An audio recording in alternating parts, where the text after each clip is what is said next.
Alice,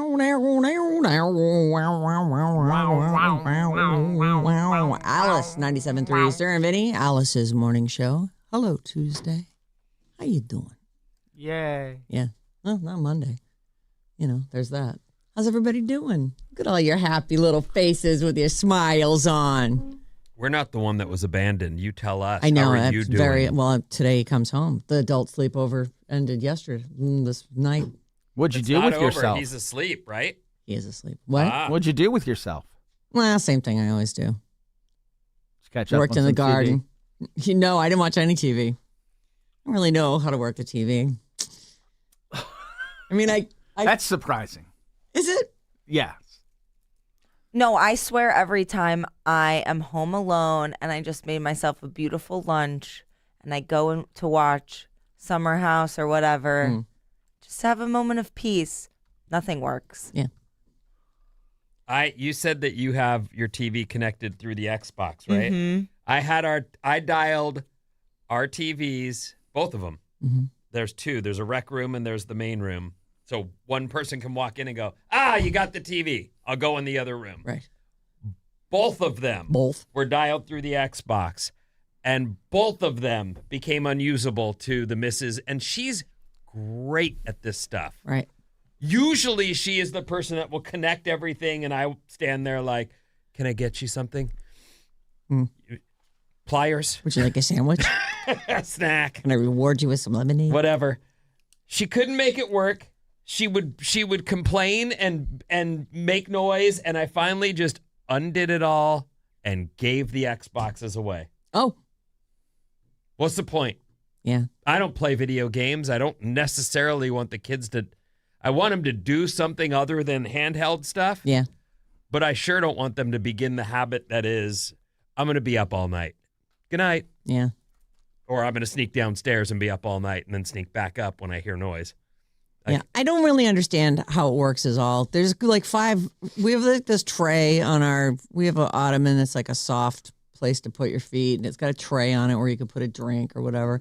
And you can't fit any drinks in there. There's like 100 controllers. Mm-hmm. Don't you have Apple TV? I do, and I couldn't make it come on yesterday. Oh, so you tried to watch TV. I turned the TV on with the remote that I thought it happened with. And then to get cable, I have to turn the Xbox on. But then there's another input for the Apple TV. And then I figured that out. I think it's input 4, in case anyone's, keeping track at home. And then I couldn't, the thing wouldn't turn on. So I tried the little remote. I tried my, how you can make your phone a remote for your Apple TV? I tried that. And then I was jiggling all the wires. Then I'm like, what am I doing? Like, who even cares? I'm just going to... Sometimes I sit on the couch and watch on my phone. I don't even want... You know what? I had enough other stuff to do that, honestly... And I know what will happen. If I'm by myself and I start sucking TV, I really want to say tube, I will fall asleep.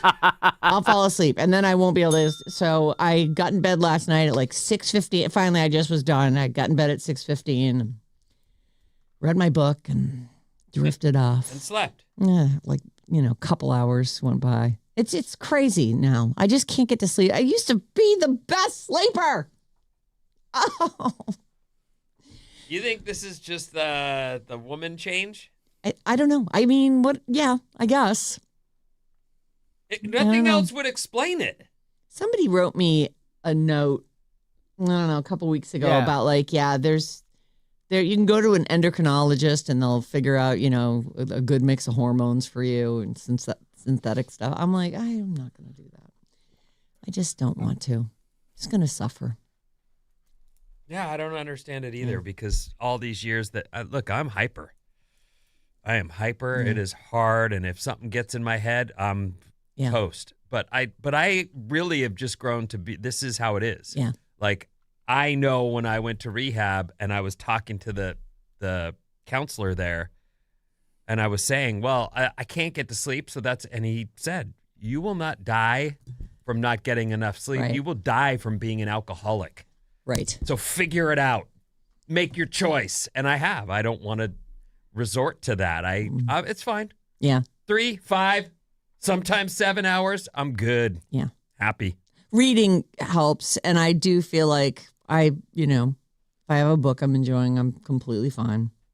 Yeah, I'm but reading now that Dan Brown. you got me on that Dungeon Crawler Carl book, and it sucks you in. Oh, like good. I started reading last night at 7, and I look up and it's like after 8, and I'm like, oh. How far in are you now? He is. Don't say, because I really think that if people are gonna read it, that they need to not like. I didn't know anything about it except the title. You need I'm to gonna go in read cold. You have to go in I cold. feel for like sure. going in cold is the way. I was really glad that no one had given me an overview of it. I Me too. never read the blurb. I don't want to know. I just, if someone recommends it and I like what they read, then, or I've liked other things. Let it get you. Yeah. Page 1. So on second thought, don't tell us. Yeah. Don't. I won't. You can tell. Where are you? Never mind. I'll tell you later. Well, because I want you to read it. No, I'm going to read it. I absolutely. So I don't want him to say anything about it because you'll get a glimpse into what it is. One of the things that happened, I went back and restarted this book that I had finished, and there's so much in the beginning that lays out so much of the future story, but it doesn't mean anything to you yet. Yes. And so I'm rereading just this beginning part and going, oh, I have such a better understanding of what's being done here and the foreshadowing and what means what and what means nothing and where the disinformation is that I fell for completely. Right. Yes. So it's really, but I'm going to do the Carl book next for sure. Yeah, it's great. There's 7 of them, and May 12th, the 8th one comes out. Oh, I can't wait. I'm just marking time until that one comes. I powered through those. I think I read all 7 of those books like in maybe 2 months. I just was all over them. That's mind-blowing. They're just so fun. Wait a minute. I have a question. What is it? Your boy is still home, right? No, he had some shows to do in Las Vegas. And Whoa. yeah, he's been in Texas and Vegas. Your boy is on tour. I think he drove home, started driving home from Las Vegas last night. This is right. Yes, yeah, right. Well, whoa. Can of Bliss. So Can of Bliss did so a show in Vegas. Mom. I don't know. There was some party that he was playing, and then there was a DJ thing. His boyfriend is also a DJ, and he had a couple gigs, so they're actually both driving back together. Russie does music too? Yes. What does he That's perform how under? Russell Buck, I think. Russell Buck. That sounds like a porn name. Doesn't it? Mm-hmm. Well, yeah, he's so great. He's lovely. Three and a half I feel years. like I met him, but how would I have met him? No, you didn't meet him. I've shown you pictures. Oh, maybe that's why. Yeah. I can see him. He's adorable. He's great. So anyway, they're doing their thing, and so I thought they were going to come home yesterday, but they just didn't make it. I think they stopped at friend's house in San Jose, or maybe the friend drove them from Vegas to San Jose. He goes down to San Jose all the time so he's got a bunch of friends down there. Some kid that works at Tesla that just he's like, I'll just drive you home. And the Tesla drives him home. He doesn't, the guy that works there doesn't even go with them? Oh, no, he's in the car. He goes, yeah, he's I see. There, okay. but they just chat. And I don't know, they can probably watch stuff on YouTube because the car's driving them. Oh, the self-driving car. Every job has perks. Mm-hmm. I can't get golden out of my head. That is a perk of this job for sure.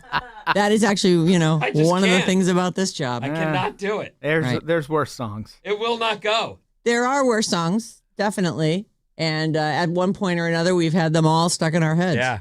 Uh-huh. Well, that one. Today I was looking at this story, and Maddie's going to do a game for us. There is an artist who is completely AI, and I don't want to tell you too much about him. It's like absolutely prominent and happening, and people are listening and loving this artist, but it's an AI artist. And so I said, all right, I haven't listened to it. Get 3 or so songs from this guy and 3 or so songs that are in the style of this guy. Well, I did different artists because he didn't have it's pretty obvious that way. So I've got different genres of AI. Oh, you did different AI. Okay, I did fine. different genres. Great. He's the first one, and then we got a couple different genres. Yeah. Like the amount of success that this particular non-existent artist is having is incredible. Incredible.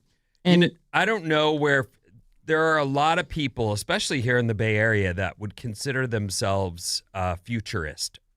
And that term, I think, is nonsense. But the idea that anything tech, any forward-moving progress technology-wise is what they're into and what they want to, applaud and promote. And I don't know if those people would say, yeah, fake music too. Like, would that be cool to them? I don't know. It's always weird. Like, I've heard this guy talking about the minute he can get a chip in his hand to pay for things, he wants to. And I thought, why the F does buying things mean so much to you? And it's not that.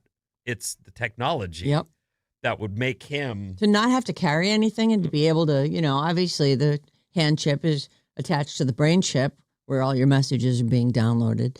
I mean, it's a strange world. And actually the book that we're reading, this Dan Brown, The Secret of Secrets, it has so much to do kind of with technology, but also at the bottom line, it's like human consciousness. This lady's writing this book about human consciousness and like these discoveries. The brain and brain power. They say at the beginning that everything in here, except for the fictional story that we've created, is real. All these organizations, all of these various scientific advancements, et cetera. So it's interesting to read. One of the things this lady says in the course of this book is, and she's talking about taking the information that you have access to on a computer and filling it on a DVD. She's like, there's a lot of space on here and you can put a ton of stuff on there. Right. If you took all the computing power of your brain and downloaded it to a disk, the discs would not only go up through the ceiling of the building we're in, but would reach the International Space Station. And you can't. In your brain, in one brain. In one person's brain. All the different information that you have access to. There's some insane stuff in it, too. Like, just that you can't believe documented things that have happened. And they say it's all real. But it's also just a fun story. It is. There you go. It's an exciting adventure story. Anyway. Back on Earth. Back here on Earth, we all have golden stuck in our head. We're going to take a quick break. KLLC HD1 San Francisco, Sarah Vinnie, Alice's morning show. We're going to start with Taylor Swift, because why not? And also, terrible news in our first story today, but at least it's not a death. So there's that,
Show. Alice, 97.3. Sarah Vinnie, Alice's morning show. Napa Valley Wine Train. We've got tickets all week, 8:05. Be here, or you won't have a chance to win them.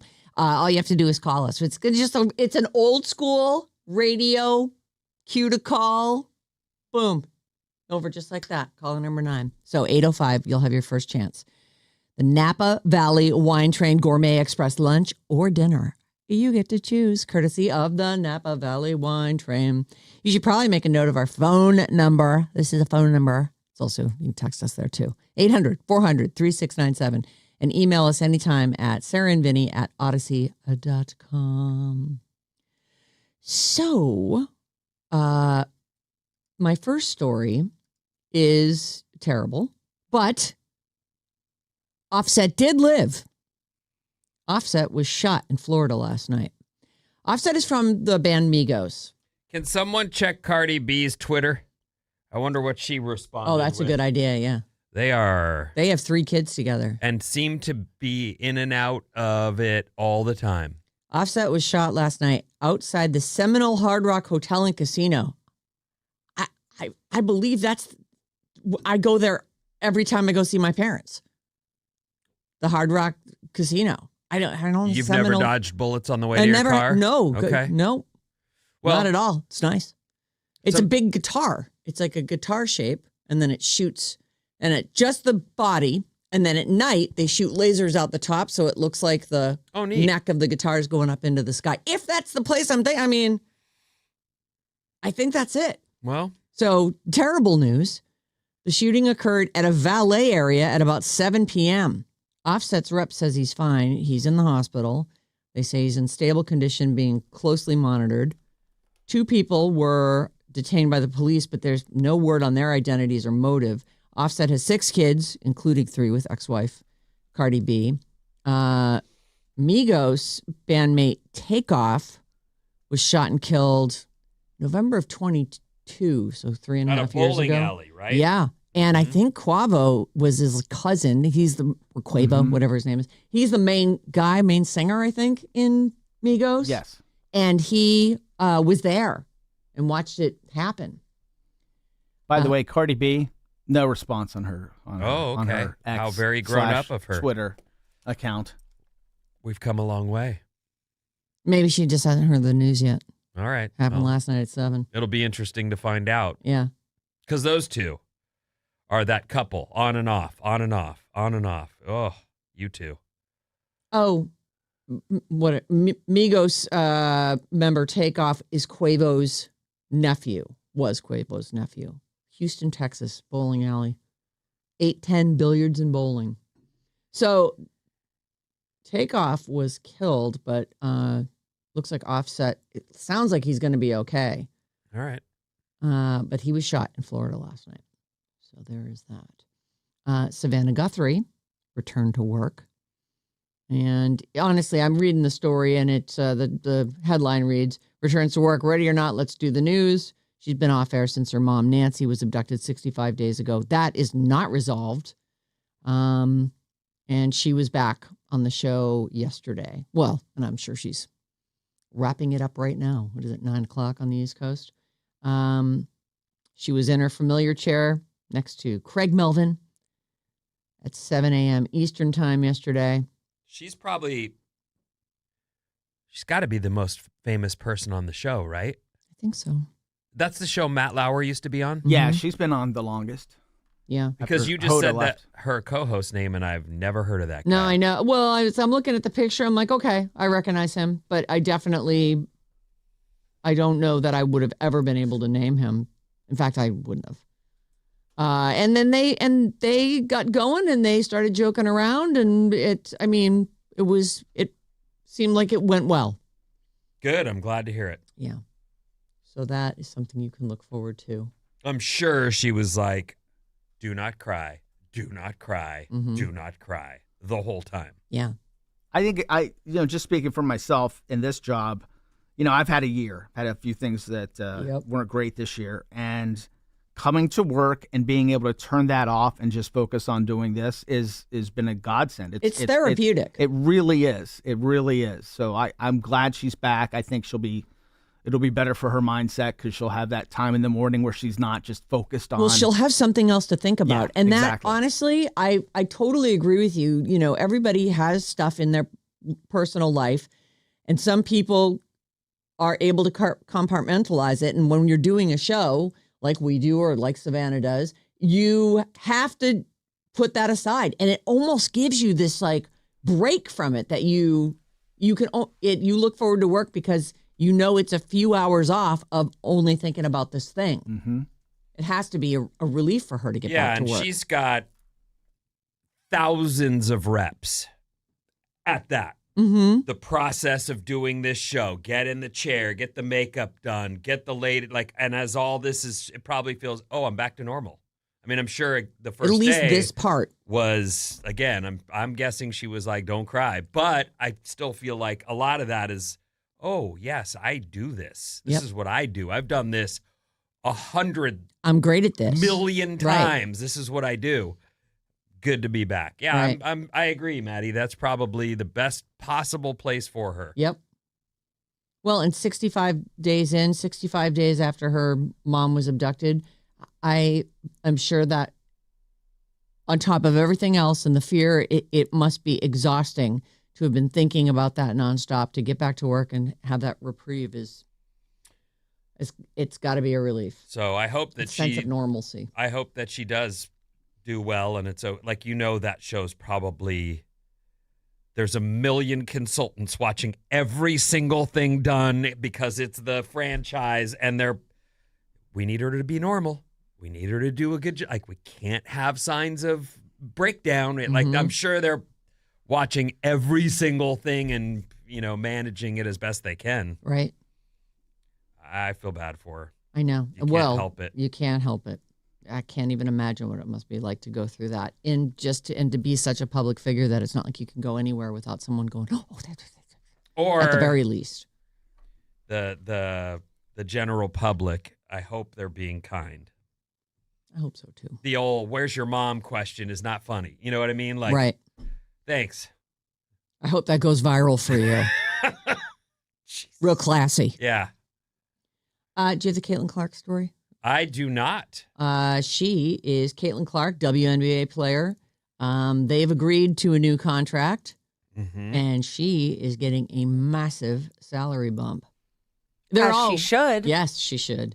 I don't have everybody's stuff here, but I will say under the new agreement, teams are operating under a $7 million salary cap, up nearly 5 times from its previous limit of $1.5 million.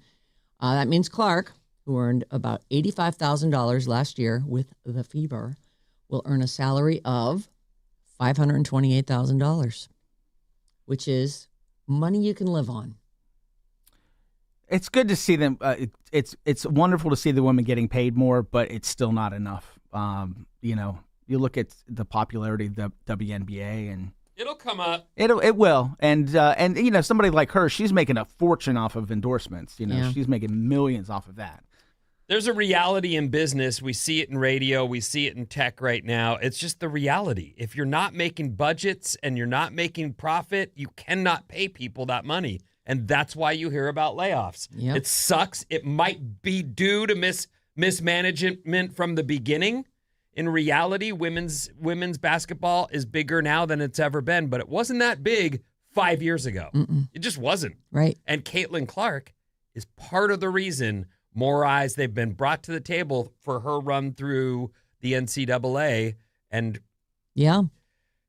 it's big. I'm glad.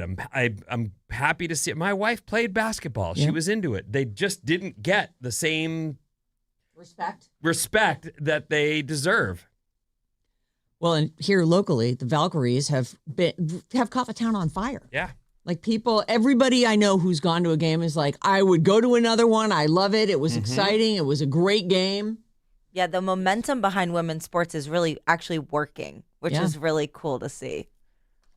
So congratulations, Caitlin Clark, on your massive salary bump. The whole WNBA. Yes, everyone. Gets lifted. Everyone gets picked up. They actually say now that the average salary for an WNBA player will will be in the range of $600,000. Now, I'm not sure if they call it the average. There must be people making more than that, which it seems like she should be making the most. But she is coming back off of an injury. And that would include the people who are at the bottom of the pay scale as well. So there you go. But it's great news because it did seem like $85,000 to be a professional athlete means you've got to go to Russia now and play in their league. That's why she was headed there. Brittany Griner, I mean. Yes. So there you go. Little salary bump. It's good news. Let's eat a few headlines. Okay. A few things I want to work through here. Whole story's right there in the lead, but if you're still hungry, you can have more. Lord of the Flies is even more brutal than you remember in the first trailer for the Netflix series. I put the trailer up. It's based on the 1954 William Golding book. Very much want to watch that. You know, it looks horrible. The books, yeah. It's hardcore. No, it's horrible. I remember watching Lord of the Flies as a kid and going, that's horrible.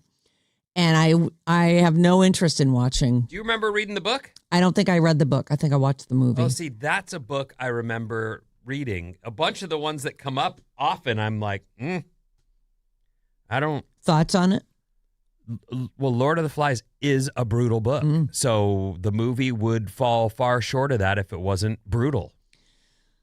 Well, this little limited series they're doing here, it doesn't say how many episodes, but it definitely, just the little bit I watched, I watched enough of it to go, well, there's something I'm never watching. That looks, I hate watching people get bullied or hurt or looks, I have no awful stomach for it either. I used to. I don't anymore. Next headline.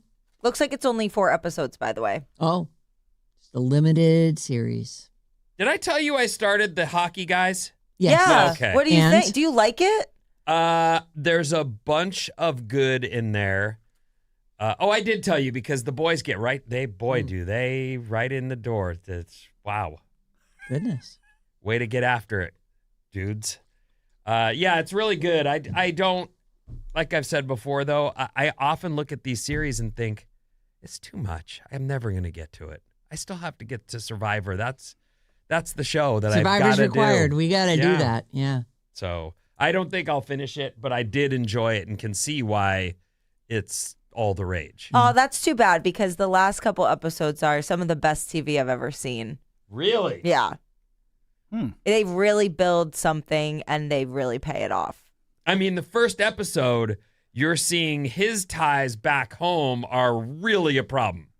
The Russian guy. And so it's like, I don't get it. Why would hang up? Why are you letting that guy tell you what to do do they explain that? Well, I mean, they get more into the family dynamic for sure. Okay. Yeah, I mean, I feel like you're far enough away where you can just go, I've lost the connection. I'm here now, and I'm not there, so stop telling me what to do. I think he's supporting them. Oh, I know he is. Yeah. But that's the point. I would think that he would say, enough. Yeah. Or I'll stop sending the checks. You're not managing my free gifts well enough. The answer's no. But what do I know about Russia besides vodka? Vodka is the big thing. It's like water. We love it. Kim Kardashian. I have a couple headlines about her. First of all, she's producing a Teen Moms reality series for Paramount. So congrats to her. It's about coaches, founders, and a group of families and their respective teen sons who comprise the starting lineup for the youth basketball program. So she's producing that. She's also gone Instagram official. Damn it, where is the story? She's Instagram official with that driver. I think his name's Lewis Hamilton. Lewis Hamilton. He's an F1 guy. He's a big guy. Yeah. He's a big good-looking dude. Mm-hmm. They're super wealthy. Close in age. Yeah, I think he's 41. She's 45. And he's super cool. He's a good dude. They were doing, she's sitting in the passenger seat in this post they put up, and he's doing like donuts in a parking lot in like a F1 car or something.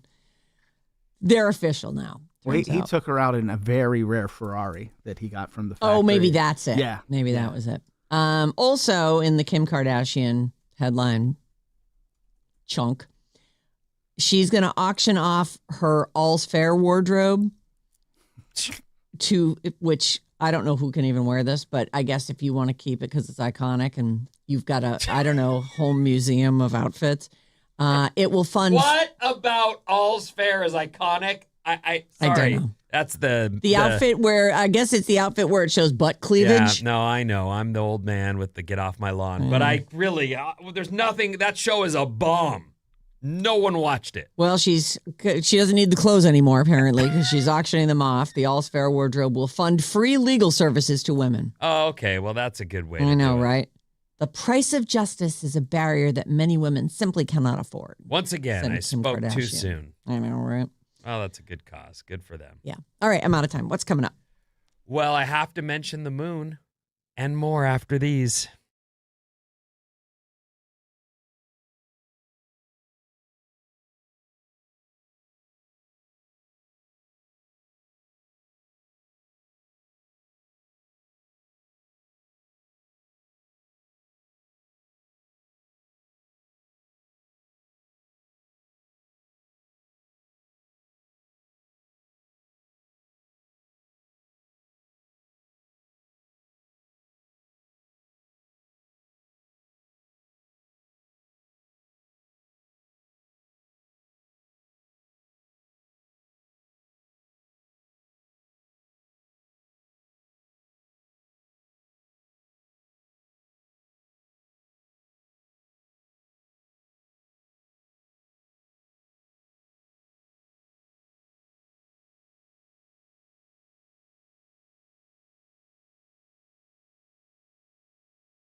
Alice 97.3, Sarah and Vinnie, Alice's morning show. Watch video clips from the Sarah and Vinnie morning show on our YouTube channel. We're live on there right now. How you doing? Just go to youtube.com/@RadioAlice973 and remember to smash that subscribe button. What's up, everyone? This Alice Report is brought to you by Benson Boone Tickets. This guy. Yeah, I love him. Fire. So good. All this week, listen at 9:05 a.m., 12:05 p.m., and 5:05 p.m. for the code word. Then head to radioalice.com and enter that code word for your chance to win a pair of tickets to see Benson Boone on August 7th at SAP Center, courtesy of Golden Voice. August 7th, right there in the heart of summer. Yeah, the dog days. It's good stuff. You're going to love this show. Go downtown San Francisco, have a meal. Yeah. And then walk your way over to the SAP and check out a show. Good stuff. 9:05 is your first chance today to win the Benson Boone tickets. We'll still be here. Yes, we will. We'll have that first We'll chance meet for you there. Yes. We'll have your first code word. Today is National Beer Day, everyone. Oh. I hope you have an icy, frosty one. I probably won't. What? Do you like a beer? I do. Like, is there a time when you crack a beer and go, oh, God, that's just what I wanted? Sometimes. Not that often. All right. Yeah. On a hot summer day, though, you work in the garden all day and you're out there and you're all sweaty. Someone brings you an icy beer. Oh, so It's good. good? Yeah. All right. Yesterday was historic. The Artemis II crew shows incredible. First of all, they went farther than we've ever been from this planet. They're the furthest humans from Earth so far. Yep. Incredible. So that's a neat record. I love the way the guy, I don't know which guy it was, but said, this is a record meant to be broken. I hope this record is not long-lived. And I thought, well, it's on. And I've noticed, I don't know if you guys have, we're certainly talking about it. I've noticed there is more conversation around this than there's been in a while. Yes. And I think I have to believe the key ingredient is the humans that are on the flight, and because all of these satellites and all these other launches just don't mean the same as this does. The photos, which are now pulled up here in the studio, are incredible. Yeah. And they have some shots. Let me show you a couple of these, Sarah. So this shot shows what they call the Orion capsule, which I had to look up. It's still Artemis 2. Okay. This is from the capsule, Moon, Earth, in one pic. Wow. Incredible, too, the way all the curves are lined up. And look at this. So, here's a couple that are just regular old moon shots. And, But as that's they said, the backside of the moon. I know, and it's sparkly and neat. It doesn't half look the much different, backside. though. Like, you wouldn't be able to. But look at this shot from inside the capsule. It's got the guy's face in the shot through the window. The moon looks right there. Super cool. Speaking of coverage, yes, I watch CNN while I'm doing prep in the afternoon for the next day's show, and they they blocked off an hour yesterday, and it was just Artemis stuff. No other news, just Artemis, and it was really nice. So awesome. Get away from all the, the doom and gloom and yes. all that. Plenty of that available.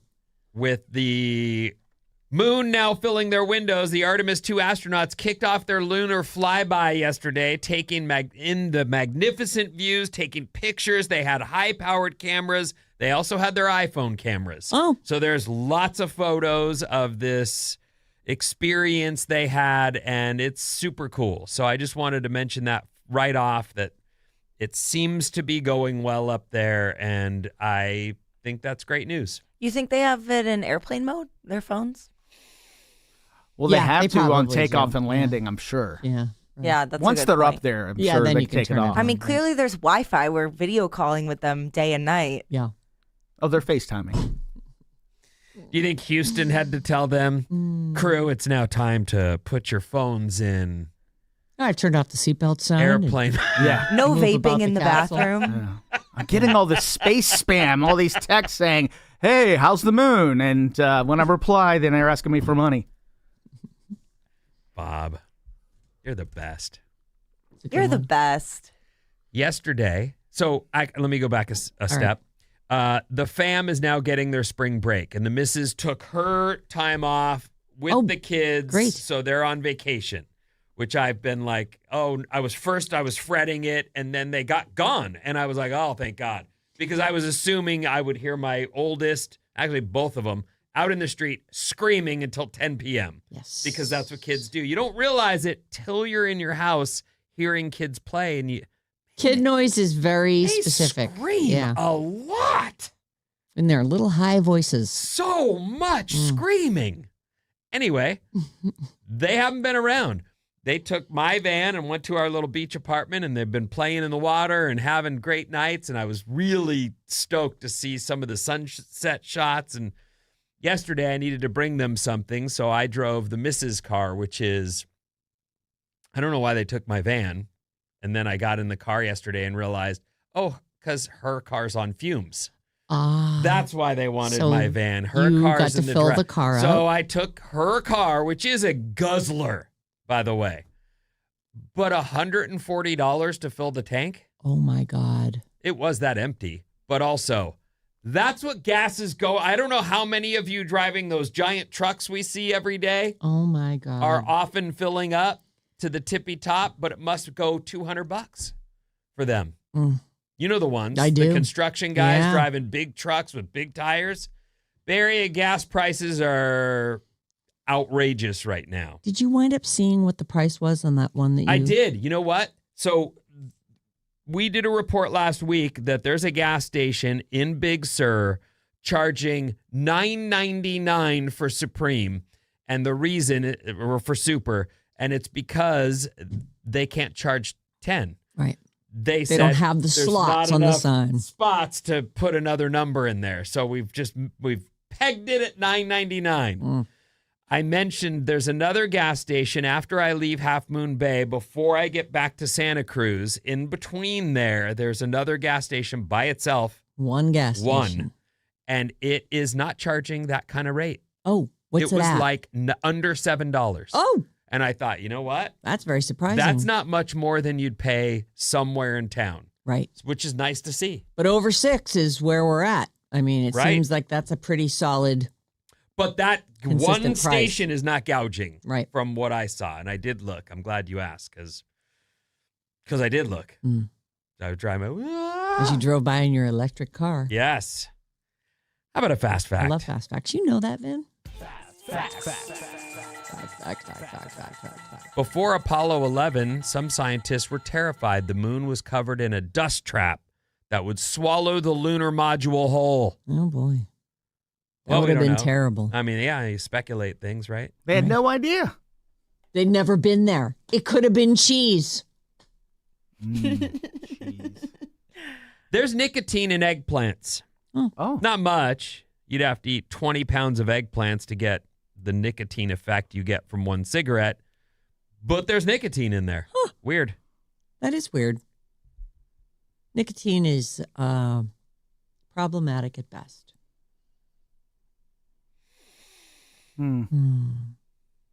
Massively addictive. Is that thing you're hitting fruity? Mm-hmm. Okay, when I walk in, I smell it, and I think, wow, I honestly am a former smoker. I still miss cigarettes. I won't go back because I know it's a trap, but I don't think I'd want the fruity taste. Yeah, you don't think you want it until you're doing it, and then when you then you're used to it, and it's fine. Yeah, and then you're like, oh, the fruity flavor. Let me. They don't have like smoke flavor. They have clear. They do have clear. That's even kind of minty. Yeah. They have menthol, don't they? They do. It I'd still probably do has that. a little bit of a. It's just not the one that had like it was tobacco flavored. It was the worst thing. I hit it one time and went, I can never do that again. Get that away. They from just me. can't duplicate it. It just was not. But you have to get the fruit flavors out of state because they don't sell them in California anymore. Next story. I'm sorry. It's okay. Whatever. Fix it. I get them out of state. Don't It's worry, fine. we'll edit. Madison only became a popular name for girls after Splash came out in 1984 when Daryl Hannah's character picks the name off a Madison Avenue street sign. Yeah, Madison got huge after that. Tom Hanks even says, but Madison isn't a name. Wait, that's crazy. But it is. It is now. Mm-hmm. I know a ton of Madisons. It's a very popular name among young kids. Mm-hmm. And Maddie is very cute as Maddie well. is cute. So there's that Yeah. the whole time. DDY. That's the female. TTY is the boy. I prefer Marty. I like For Marty you? too. It always autocorrects to Marty, and a lot of times I'll just leave it in there. Yeah. Oh, for him? Mm. Yeah, I'm used to I it. can Marty see you it as a is. Marty. Hey, Marty. Well, I just realized as we're sitting here saying that, my father-in-law's name is Marty, but we call him Party. Party. Party. Oh, Oh, He is. Maddie is Party. by the way. what? Why Yeah, haven't he you is. introduced us? Well, I don't know why. I guess because he's not around at this hour of the morning, or I would. I certainly would. But he is that guy that's always chipper.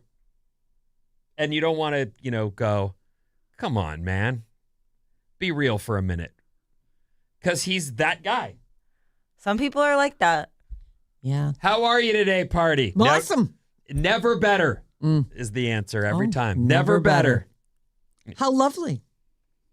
Okay. So even when things are going wrong, he's never better, and that's good because sometimes you ask someone, how is it going, and they tell you. Well, right. And never better is a good answer. Mm. Try it sometime. Rather Never than better. saying- Maybe you feel great. Let me open my can of crap. Yeah. Oh, do you really want to know? No. I take it as an invite to dump. Yeah, how you doing? Well, you want to know? Do you really? Sometimes. Mm. Depends on the person. I guess it depends who it is, right? Yeah. All Your right. mom asks you, maybe you tell the truth. Well, and after you've done that once, if they continue to ask, it's their own fault. Never right? ask again if you don't want to hear an update. Yeah, well, maybe you shouldn't be asking if you don't want to know. It's just small talk. It's just, hey, It's how you doing? very I don't know what you really want to get on this mountain and fight this fight, because it's very common for people to say how you doing and not want a 5-minute story. Right. It's super common. I don't think I mind if someone has a little bit to share, though. I don't A either. little bit to share is one thing. If Nope. only that were always the case. But if you're passing somebody in the halls and they say how you're doing, you're just supposed to go, oh, good. Okay. Have a good day. Yeah. Hanging in there. That covers a lot of stuff. Yes. Hanging in there. How about you? Great. See you later. I am with you. I understand. But over time, I have realized that is just a common way people say hello. It's like a time It's filler. It's just what we do. really. And you know what? Another thing that I think that as I've aged, I guess I've just grown more comfortable. When people talk about the weather, it's because we all have that in common. Yeah. Oh, yeah. It's not a bad thing. No. You don't have to be like, It's an icebreaker. you got Get you nothing better started. to say? Nope. Nope, I not had really. nothing better. Nothing I want to share with you. Right. How about those clouds, huh? I love talking about the weather. I do too. I do too.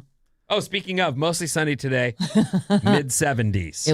It had like a chill in the air yesterday. It was so Did the nice. sun break through though at your Oh house? yeah, definitely sunny day. And I got out there and did some stuff and was able to have a sweatshirt on the whole time. I was like, this is perfect weather. Maybe 66 degrees. We're looking at weekend storms. Oh, we are. How much? So rain, lightning possible. We're looking at it could go from Thursday to Sunday or Friday through Sunday, depending on where you're at. And I'll get you more info as we get closer. All right. The generation with the biggest sweet tooth is, X.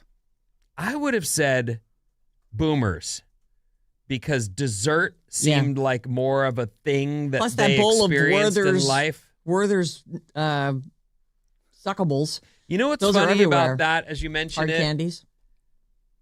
Do you have a bowl of nuts at your house? No, Do you have a bowl of candy, No. hard candy I do not. that has become one, No. melded into No. one big It giant would never chunk? last that long in my house. I would take some every time I walked by. I can't have candy or nuts in So my you'd house. have like a hammer and a pick there that you could chip a chunk off of. Well, sometimes I'll pour some shelled, not shelled, shell on pistachios out. And then when I walk by, I'll eat a couple of them, put them in the little empty dish. That is another thing as we laugh about the change in generations that I remember going back east as a boy, and they always had a bowl of some kind of hard candy out, and my parents continued the nuts. Bowl of nuts with the cracker.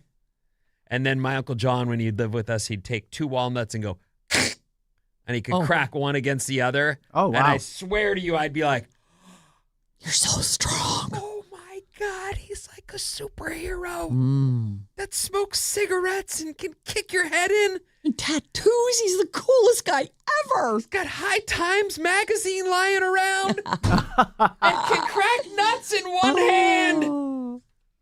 Anyway, that was something that's, I believe, is long gone. Back to my story. Okay. My bad. No problem. When it comes to dessert, are you someone who craves a cookie or 3? Yes. Or are you actually fine with a few apple slices? I'm okay with that too. But yeah, something sweet. I always keep a chopped up pineapple in the fridge and take a few chunks of that. That's really sweet and kind of satisfies me. There's a new survey out on sweets, which is timely because some people are still recovering from, Easter. Uh-huh. Overall, 81% of people consider themselves a sweet treat people. I'm a sweet treat people, meaning they gravitate towards sugary treats rather than savory ones. I don't think of anything savory as actual dessert. I think I mentioned it the other day, I'll have a couple Jelly Bellies, and that'll get that okay, I'm done. Got a little sugar in me. Got to pull off, and I know darn well that I earned the dad bod I got because I was hitting the dessert pretty much once a day. Well, I deserve ice cream. I deserve a treat, it's right, a Maddie? treat, yeah. It's been a hard day. That's those people, though, who say, hey, listen, I quit drinking. I should have this cigarette.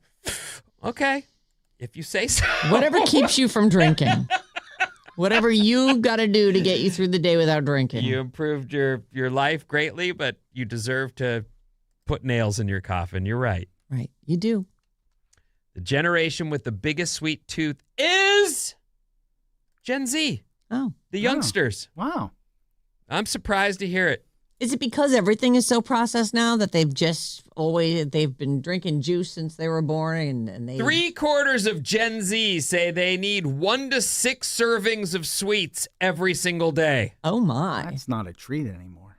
6 servings of treats. And they're talking about different kinds of candy or I wonder if those kids were raised on Starbucks uncaffeinated drinks. Frappuccinos. I would see moms getting their kids little thing of hot chocolate with some whipped cream or the unicorn frappuccino, whatever. I wonder if that contributed to it. They say here that sweet treat people are more likely to grade their mental health as an A. They just said, I am going to treat myself. I deserve it. A round of sausage. Not sausage, sweets. The top Savory. 5 favorite sweets are cookies, ice cream, chocolate, candy, and cake. Ooh. Cake All seems winners. like a weird thing to have around, but Yeah. Ice cream, though. Ice cream it's so great. ice cream's cool because it actually can be out of sight. It goes in the freezer, and you can definitely get to it when you get to it, as opposed to the pie someone brought over, and you got to eat it or it's going to go bad. The cake. Oh, God, I better eat the cake before. It's going to get stale. You take a big slice. I better just have this one piece and I'll throw the rest away. Until you have another piece the next day and realize, uh-oh. Cake is so good, though. I am out of time. Oh, goodness. Put this number, though, in your pocket. 800-400-3697. We'll do text next time around. What's coming up in the trash, The Sarah? Artemis crew, a little bit more on that. It has to do with Project Hail Mary.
Alice 97.3. Sarah Vinnie, Alice in the Morning Show.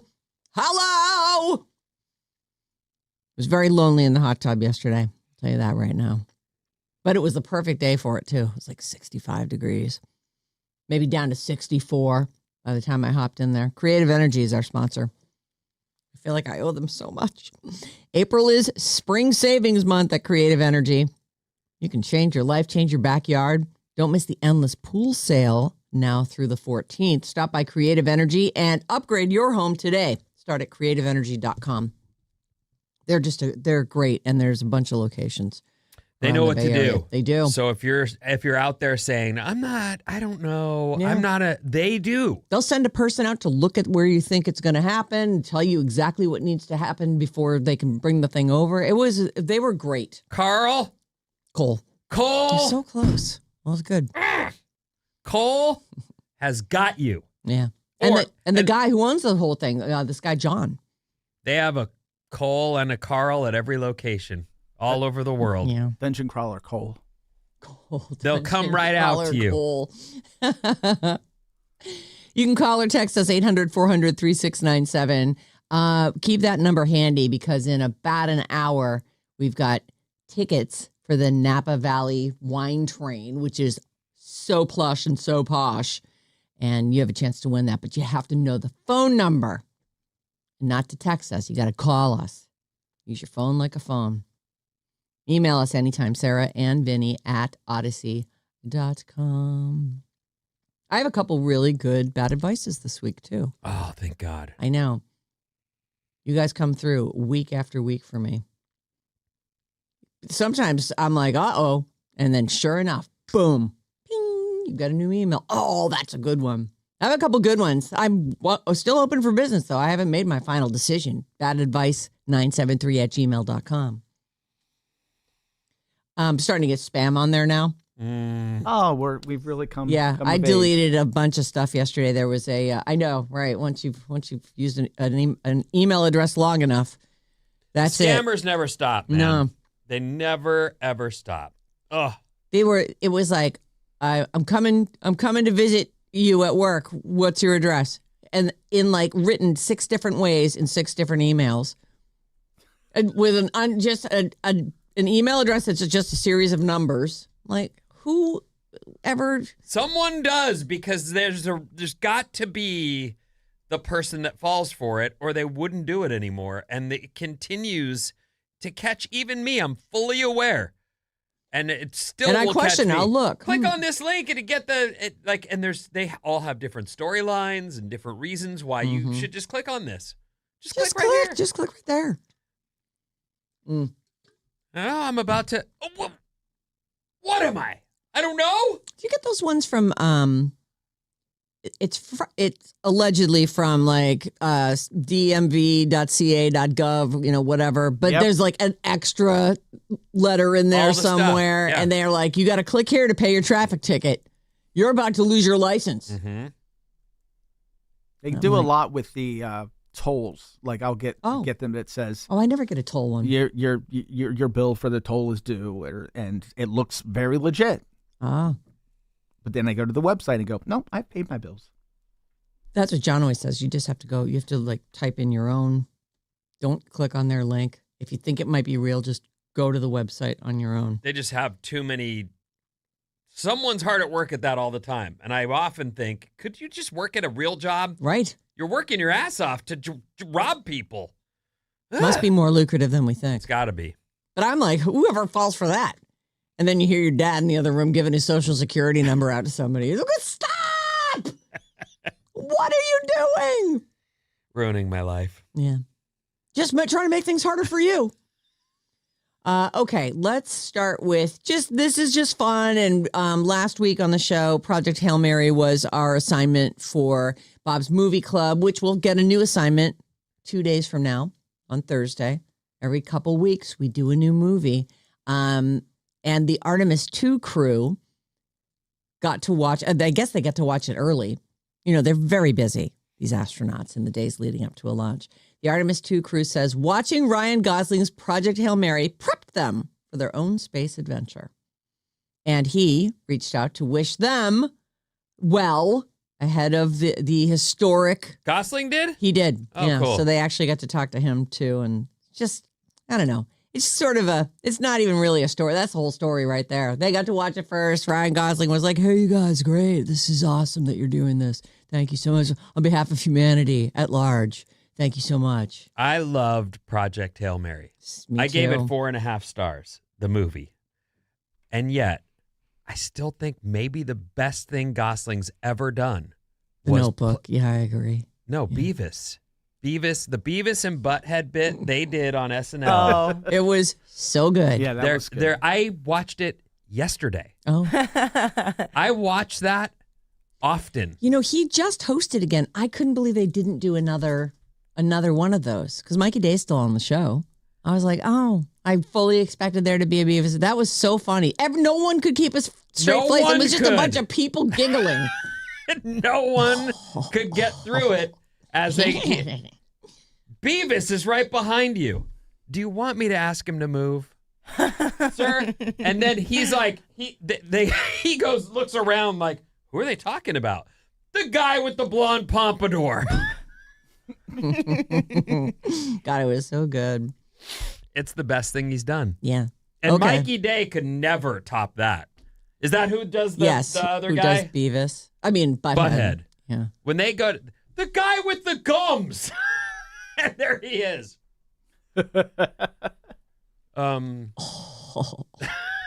He said doo-doo. Anyway, yeah, so there you go. very nice of him to make a call real quick. I know. It is nice. And it's such a good movie. And it has to be inspiring. Like, there you are, you're an astronaut, and here's a movie about, this incredible adventure in space.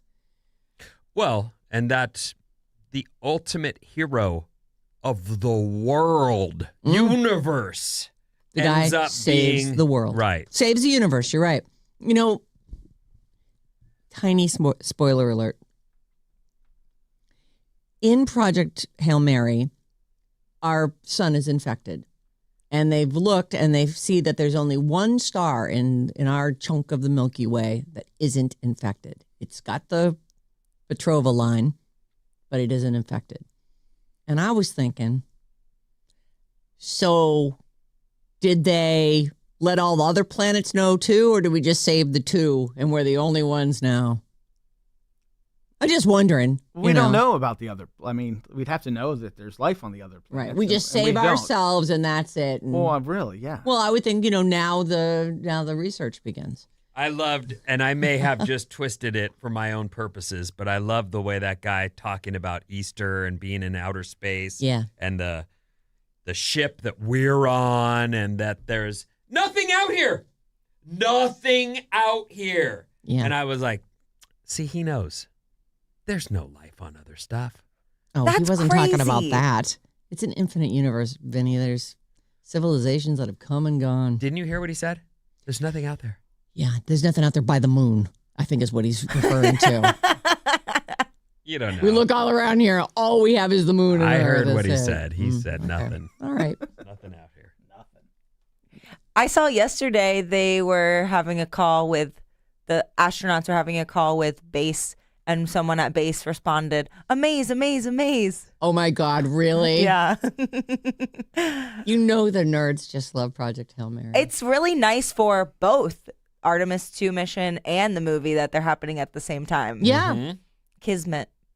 It like somebody planned it. Jimmy Kimmel. I did not know. I just never really think about whether or not someone's a pothead. And maybe he's not. Maybe he's just interested in the lore of weed. Okay. But, it's available now. You can. Many states get have it for yourself free some- or for legal, not for free. You can get it's not free. It's definitely not free. And they tax it too. But I think it takes a real fan to produce 4 weed-focused documentaries, which is what he's done for the Pothead Holiday 420. Oh, because that's coming up. It is. Okay. It's 2 weeks Today's the away. 7th, yeah. So, and I know that people do love the doobie weed, and it is one of the funniest things about it being legal in California. And I mean, it is many places, but if you're just driving around with your window down, you are going to smell it. If you're driving through the city, like every day, I basically I tell you guys this from time to time, but it's a nightly thing in Hawaii and certainly here where people head towards the coastline for the sunset. It is a daily pilgrimage. You absolutely see everyone. It's like that hour. The sunset hour is filled with people on the beach. And if you want to smell the doobie weed, that's the place to go. Go to any coastline. And it seems to be the move to get out to sunset and then spark a fat one. Right. What a lovely thing to do at the end of the day. Mm-hmm. So if you're a pothead, this is a story for you. Even if you just occasionally like I really wish that I could. It's. Well, you like to drink though, so the two don't mix. They really don't. Think. It's a good way to ruin a nice alcohol remember buzz that being the absolute no. Then my night of drinking will be over if I touch that. That'll ruin everything. So I wasn't mixing ever because I had a nice buzz on. I'm walking in my bottle rock. I'm walking up toward I'm in the VIP area. Walking toward the Muse. Muse is about to take the stage. I'm so excited. And my friend Village, he was like, hey, you want to hit my vape? And it's a weed vape, not just a nicotine vape. I'm like, you know what? Yeah, feeling good. I think I'm going to do it. When was this? How long? How many years ago? No, it was pre-pandemic. Maybe whenever Muse headlined. Maybe it was like So you were in your 40s by then, at least? No, I'm in my 50s at this point, I believe. And yet, the taunt, the opportunity to mix, still seemed doable.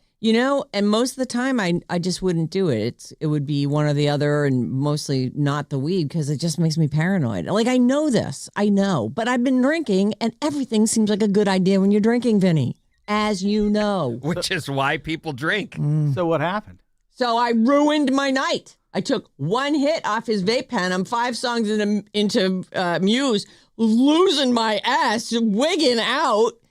Oh. I'm like, we got to get out of here, John. I can't. Oh, God, it was crazy. The famous Dean Martin quote is, I feel bad for people that don't drink. When they wake up in the morning, that's the best they're going to feel all day. Dean Martin. That guy's a character. Oh, that's good. There's a drinker's attitude for you, and certainly mixing in the doobie weed does not help. On those old, Ever. He used to be on Johnny Carson all the time.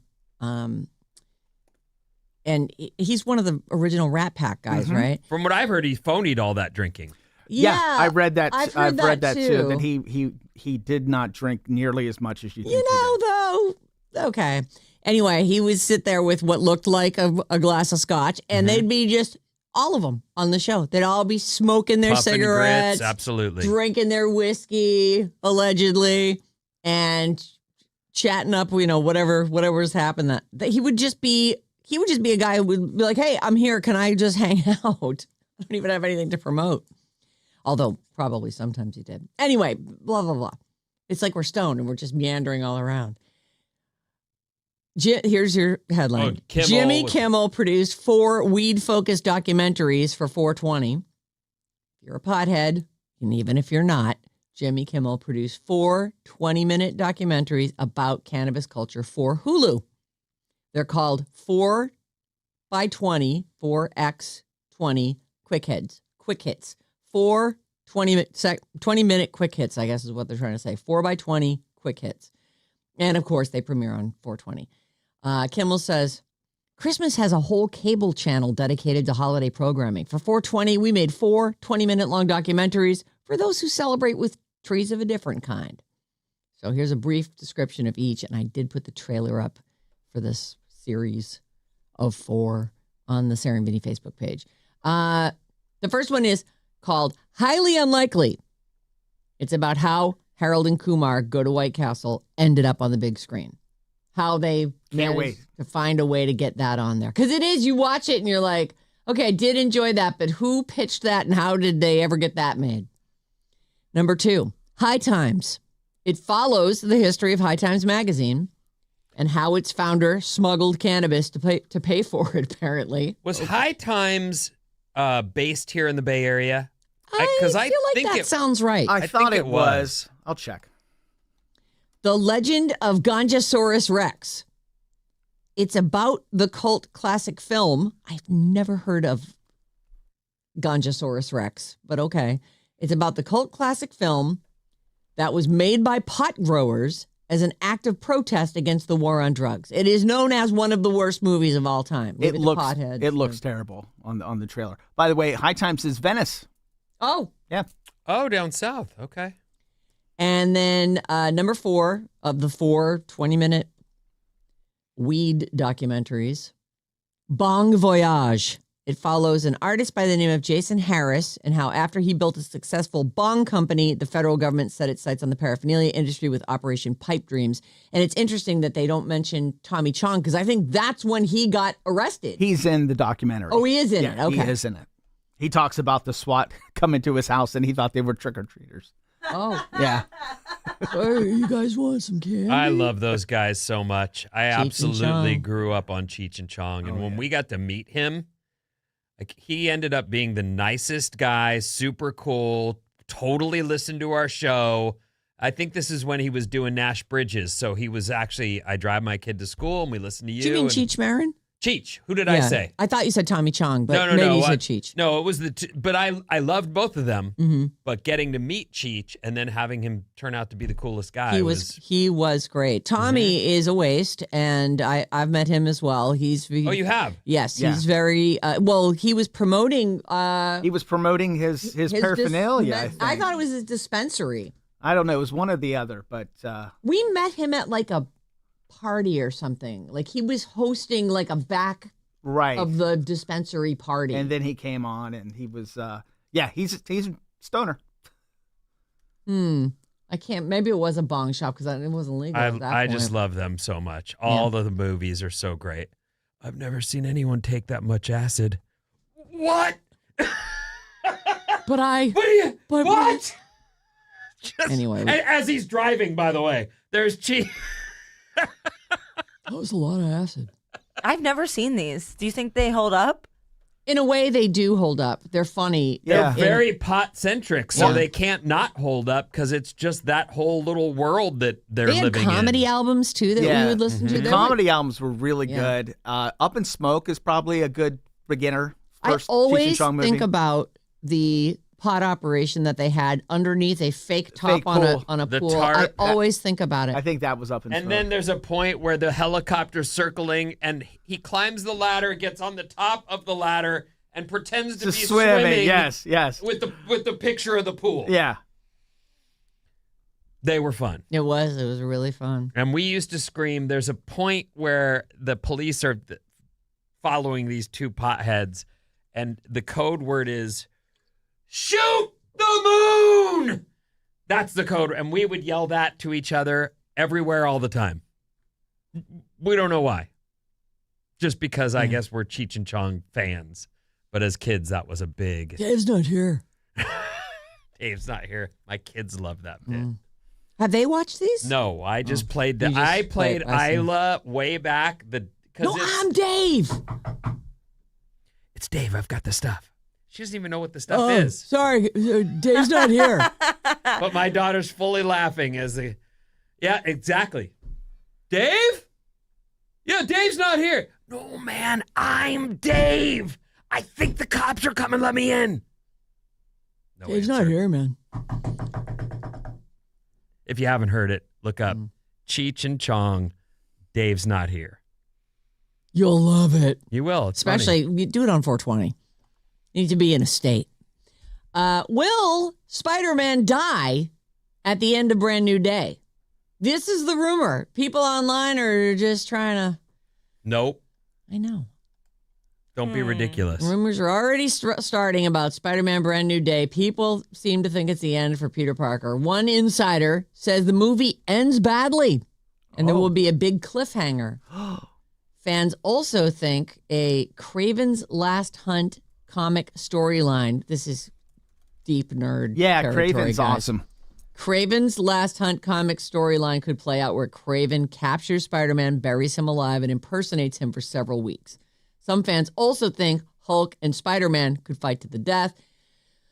Neither Tom Holland nor co-stars like Zendaya are listed in the Avengers Doomsday cast, which people are like, well, if they were in, that means that they're not going to be in there. And it actually doesn't mean that much because Marvel tries to keep everything a secret. Have they put anything out yet with Robert Downey Jr. in the new bad guy character costume? I haven't seen anything. At the end of the Fantastic Four, there's a scene with Dr. Doom. Yeah. Oh. Yeah. Oh, so they have an Easter egg. Oh, 100%. Yeah. They totally tease it at the end of Fantastic Four. What's his name? Dr. Doomsday? That sounds right. Dr. Doom. Dr. Doom. I like Dr. Doomsday too. I'm sure they had to decide. They had a panel. Go ahead. I was just going to say, I think Tom Holland signed a new contract for 3 more movies, and this one, Brand New Day, is the first one of those 3. Well, that would mean that he does not die. Spoiler alert, I guess.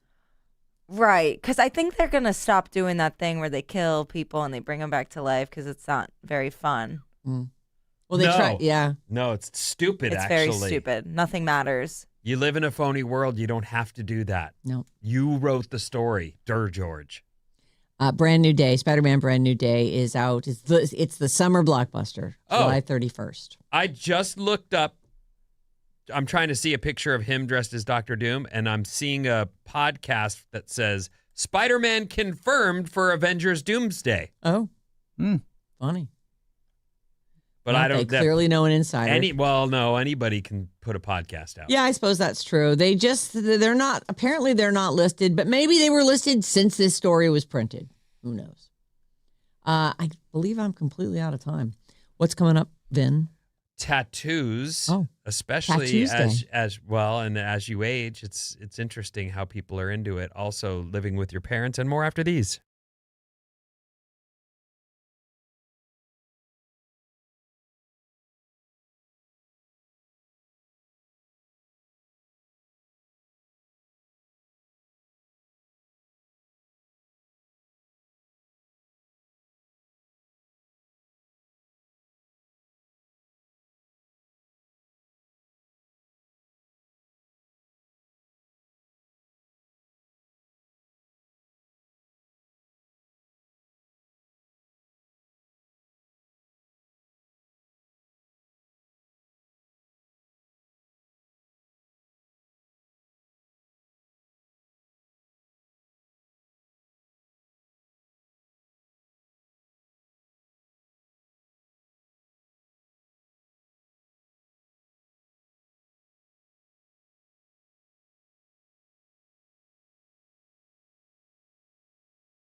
rain down on me. Woo! Alice 97.3, Sarah Vinnie, Alice's morning show. About a half an hour from now, 8:05. We've got a queue for you to call. Our phone number, 800-400-3697. That's right. Call that number in a half hour when we give you the cue. If you're calling 9, you'll get a pair of tickets for the Napa Valley Wine Train Gourmet Express lunch or dinner. Your choice. Courtesy of the Napa Valley Wine Train. What's up, everyone? This Alice Report is brought to you by Jam Bar Organic Energy Bars. Cutting down on processed foods but still crave tasty snacks? You're going to love Jam Bars. Available at stores including Whole Foods, Safeway, Nugget, Molly Stone's, and Good Earth Markets. Jam Bar Organic Energy Bars. Good stuff. Mm-hmm. Okay, morning clouds, mostly sunny later, much like yesterday, and highs in the mid-70s. We do have a storm on the way. Oh, boy. And we'll see some rain. Like Friday, maybe Thursday, as soon as Thursday, but Friday, Saturday, and Sunday is what I'm seeing. Oh. So there goes your weekend. That stinks. You know, we need every drop, Sarah. Isn't that what we say? Yes, Vinny, that is what we say. Michigan won the national championship last night in men's college basketball, 69 to 63. Everyone loves that number. Yeah. By the way, we have a winner of our pool. It was me, edging out Vinny. Sarah, you came in third. Thank you. And I came in last because I don't think Bob filled one out. I didn't. Yeah. What do I win? Nothing. That's great. We didn't put any money in. I said I'd make a song. Oh, that's right. Yeah, you're gonna have to make me a song. Where's the song? I'm gonna work. I need John. Oh yeah, that's right. Okay, Oh, I remember you saying this now. Well, he's left Sarah hanging. Yeah. As he plays with the boys. He's headed to the golf course right now. Oh, he already is? Yes. Oh, an early outing. Yeah. They're Wow. going to play 18, and then I'll see him later this afternoon. Thank God.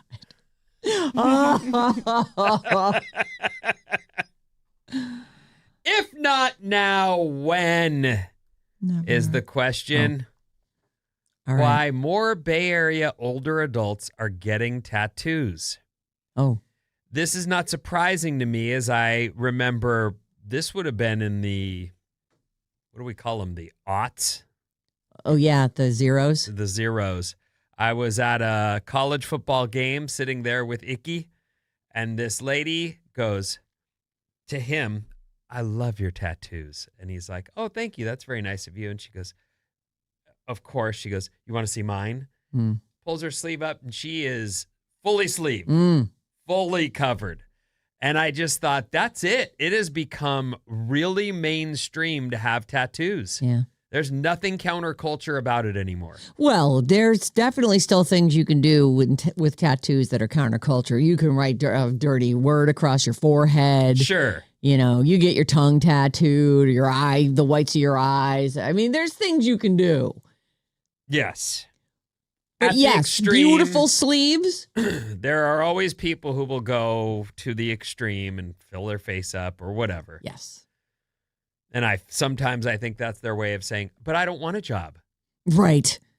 It's weird I can't find a job. I don't want to work, so... Right. And all my teeth are sharpened to points. Right. And I've got gigantic gauges in my ears. You go work, I don't want to. Yeah. I'm looking for a job, so let me know if you hear about one. But I'll be here smoking weed on the couch. This is from the Merc News. With 2 full sleeves of tattoos at age 68. And I just thought, well, there it is. Like, of all the people, too, there I am sitting there having a conversation with you. And you've had a tattoo now for how many months? Since our Christmas break. It's just a tiny little line. I know, just but a little line. It's still absolutely a tattoo. And I can't believe that you did it without coming back and being like, I got a tattoo. I feel like I did tell you, guys. I felt like You told me. Off air or on? I must have been off air. Yeah, it was in the morning. But I will say this. It was a family tattoo that we all got for my cousin. Right, which is cool. And Yeah, that's what it's they're nice. talking about. Yeah. This is about making sort of marks on yourself to commemorate different things that you've been through, whatever it might be. As the generation of Americans who brought tattoos into the mainstream gets older, the acceptance of tattoos and the drive for people to get them continues to grow. It's not a trend on the wane. It is still building. About a quarter of adults aged 50 to 64 have at least one tattoo. Bob, do you have a tattoo? I don't. I have commitment issues. Do you think that you would? So you're like, I've thought about it. No thanks. Oh, I would love to have one. You would. But it has to be the right thing. I just can't. Yeah, I can't commit. And all the ones I've thought about getting, I'm like, well, I'm glad I don't have that. Right. There absolutely, in my opinion, has to be an F it sort of mentality. Like you have to be able to say, I'm doing it. I can't overthink it. There really isn't. Like as I've thought it through to the very end, I'm like, they should pay me for being able to put art on my skin. Like, why am I paying for it? They should be paying me. It doesn't work that way, I understand. No. But I mean, this guy's going to get I have paper, so I don't need to do it on you. You're commissioning the art. Well, I've had one used in a portfolio before of a tat artist, and I'm like, that's the same. Yeah, like, hey, you're using my art or your art. Oh, it was yours, or like you designed it? I had the initial idea, but every time I have an idea, he makes it better and tells me why my idea won't look good. Well, they are very opinionated. I have had that too. I've walked in with no plans and then talked to my guy. His name's Grime. Shame. I don't know where he's working out of it right now. Seventh son, I think. Anyway, he will go, I'm not doing that.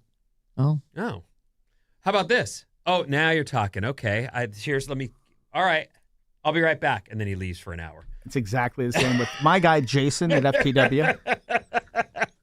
I love your tattoos, Vinny. I wish I could have a colorful sleeve like that. He's great.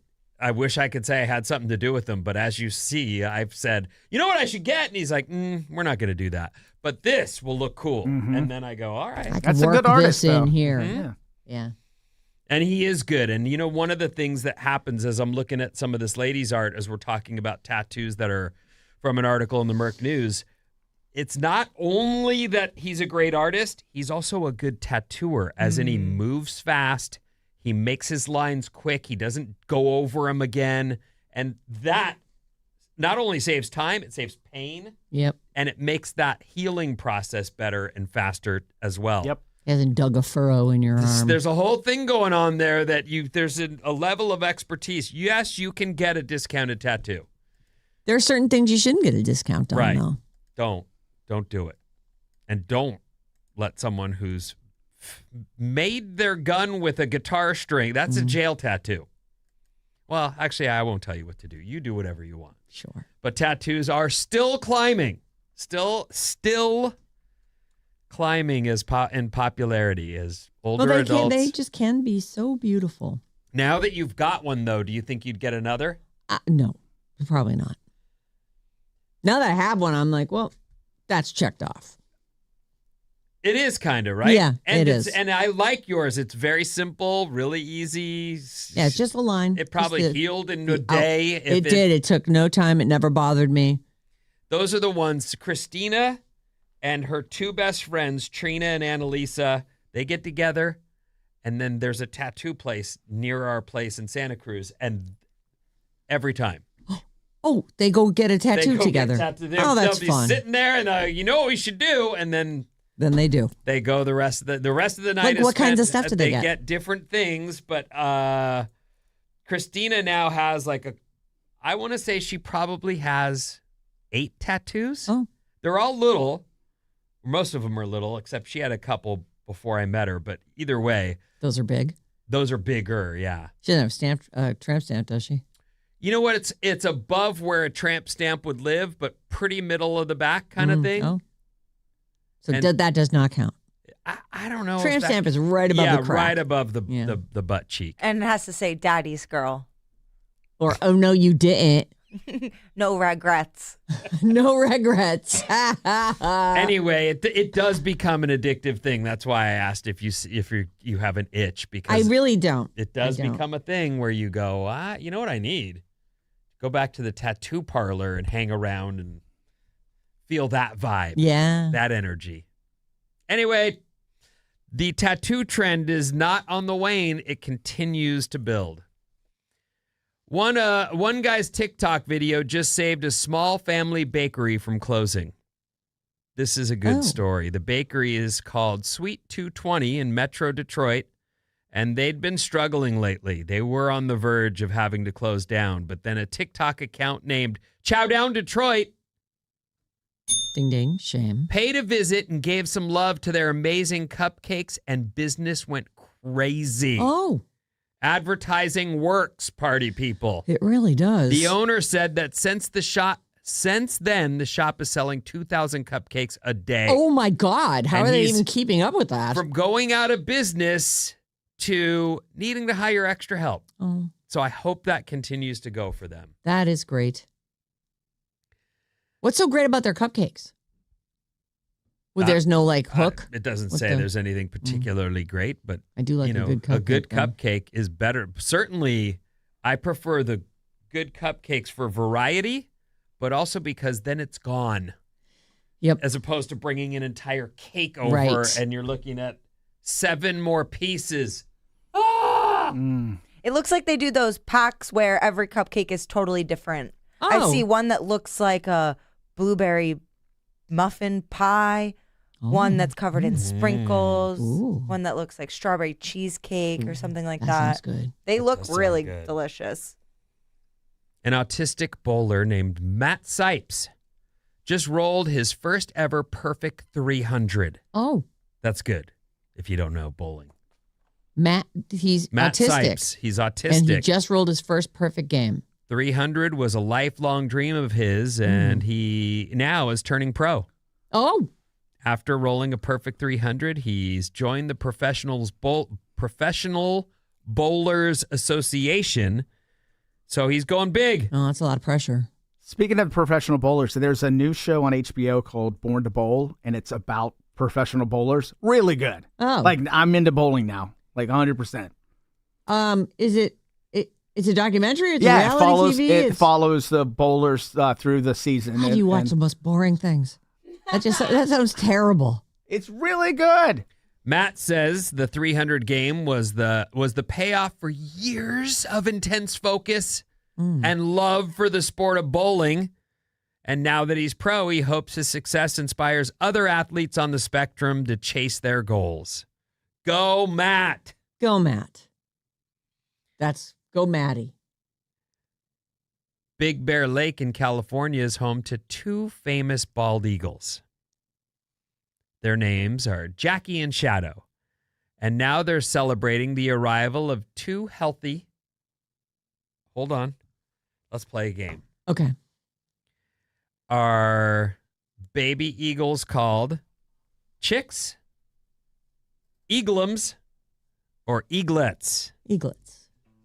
Eaglets. Yeah. Do you guys read the story? No, it's just We've common. heard it. It's new. Kind of common. I was trying to make up the good ones, but there was no good place to go with eagle. Did you just make those up off your? Eaglums, yeah, I just Yeah, made it up. Aw. I think that's good. Yeah, that was pretty good. And then chicks, I just figured. Yeah, well, well, right. Bob Why doesn't not? want to hear that ever. It's the only time you can use it is when Right. you're talking about baby birds. Right. Now they're celebrating the arrival of 2 healthy eaglets.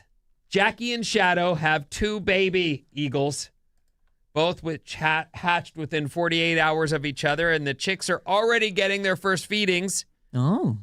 They say it was cute watching them hold their heads up like bobbleheads and getting fed. Do they have names yet? Not yet. Oh.